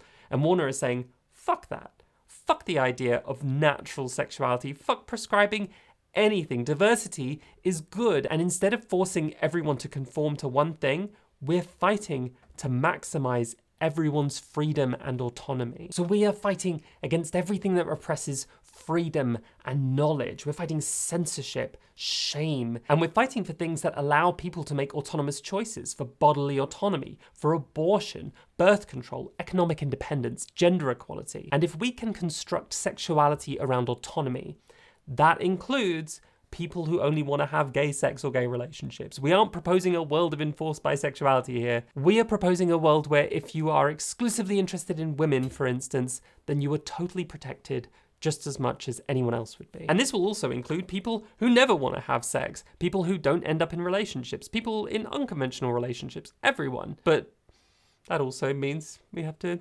rethink our whole social system. We're not just integrating gay marriage into the system, we're rethinking why certain benefits are only attached to marriage and how we can extend them to everyone and help people figure out relationships and cohabitation in a way that doesn't prioritize monogamy and nuclear family, but prioritizes autonomy and well-being for everyone. So Warner is going against the ethnic model by saying labels aren't the correct way to uproot homophobia, and he's also going against mainstream activism by saying it's crazy that our activism is so dependent on hiding huge parts of our community because we deem them to be disreputable. Instead, he suggests, let's talk to the sluts. If we can build an activism that centers the most disreputable of us, that's activism that's actually going to challenge sexual shame instead of reinforcing it, so we can tackle the root problem. And that's going to include the guys that have a million casual Grindr hookups, the kinksters and the cross-dressers, the sex workers, the down-low people, the married couples looking for threesomes, the cringe polyamorists, the sluts, the weirdos who can't be categorized, the confused, the horny, the promiscuous guys looking for a bed for a night on Tinder regardless of gender who just didn't know they were making out with their best friend while a girl was watching, the lesser beings who aren't fully human, the most disgusting of God's creatures, and everyone else who would be labelled as bad representation by GLAAD. Congratulations, you are now the centre of our politics. Okay, so that's the problem of gay sex sorted. See it, say it, sorted. And now on to the other problem, choice. Choice is the big bisexual problem. We refuse to pick a team, we choose the wrong team, we're political traitors, we've ruined immutability defense. In a world where choice is a problem, bisexuality will never be fully acceptable. So we make choice a value. Celebrating diversity means people get to choose different things. try and drop different things. And that includes gay sex. There needs to be no stigma associated with a little bit of experimentation. Man's allowed to experiment. Democratize gay sex. Gay sex has to be so much not a big deal. It has to be such a small deal that anyone can have it, and it's fine, and it doesn't define you as a whole different type of person. And I think this is the only way we solve the chasm. If identity creates the chasm, then we can only get rid of the chasm by decentering identity. Under this model, there would be no competition or tension between gay and bisexual liberation, the way there is under identity politics inherently. But this way, it's all the same thing. And it unites even more groups under a single cause. Because if we're fighting for dismantling marriage and maximizing autonomy, we have to work with feminists and trans activists for bodily autonomy. We're uniting with workers' movements and disability groups for economic security. We're working with immigrants on borders. So we're not isolated in our little identity groups. We're building strong coalitions in ways which will leave Jeff Bezos shaking in his stylish, unaffordable boots. This is how we build alliances like the one between gay activists and striking miners in the 80s. The comedy film adaptation of these events, Pride, makes it seem like the idea came to the gay activists on a whim, like they had nothing better to do. It's not been planned, it's not been thought through, but it's a really good idea, isn't it? But in real life, they supported the miners because of values politics. The gay activists were socialists. They were all involved in labor organizing and communist organizing. That's why they supported a strike. And this year, when a Conservative council cancelled the funding for the Pride March in Durham in the north of England, Pride still happened and was actually bigger than ever, thanks to the support of the Miners' Association and other trade unions, which donated 10 times as much money as the council cut. We build these long-lasting broad coalitions not through identities, but through shared values. So, bisexuality is fucked under capitalism, and bisexual activism can never solve bisexual issues. But luckily, there is a different approach that can not only liberate bisexuality, but which can't be tamed by billionaires, because it's based on values and demands actually changing the system. Wow, this was all so simple. And now you know how to read bisexuality in television and film. Why is Imagine Me and You the way it is? It's because it's trying to be commercially viable. It's not even about gay rights. It's just about making infidelity cute again. You get it. You're smart. I love you. Is Exo Kitty queerbaiting or a valid bisexual show? Well, it's just a show that misunderstood how to appeal to two separate demographics. Instead of appealing to just people who are attracted to men or people who are attracted to women, they're trying to appeal to straight women and lesbians, something no one has ever done before and no one would ever want to do again. Keep up the good work, Netflix. Is a demi-homo the most disgusting of God's creatures?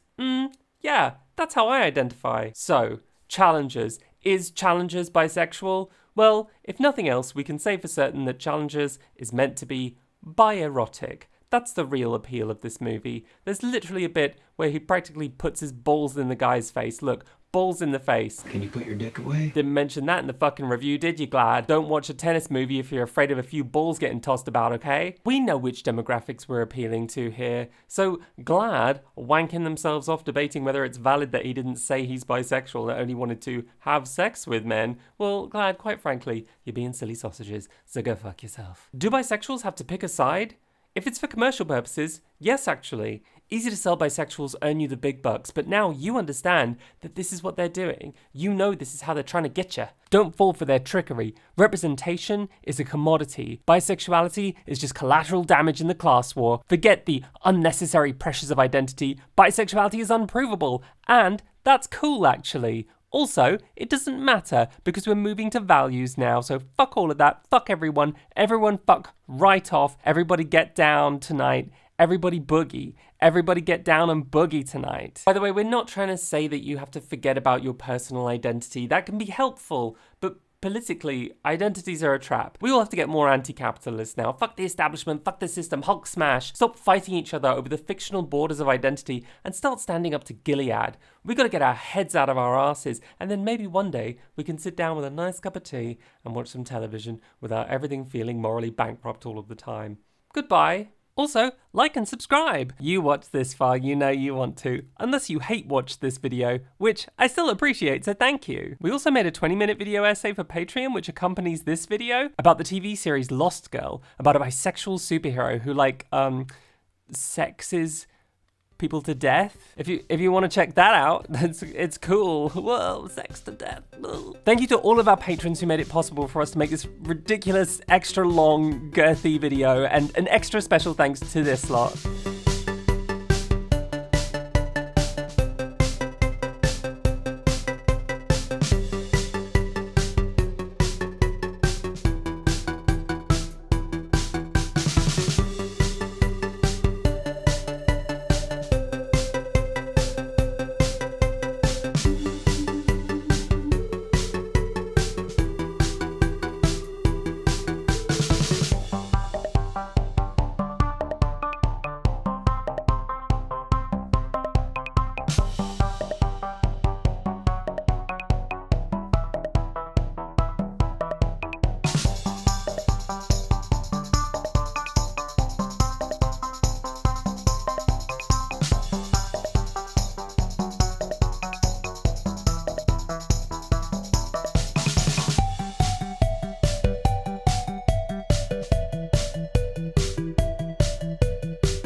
He's a gay man with a straight girlfriend, and that's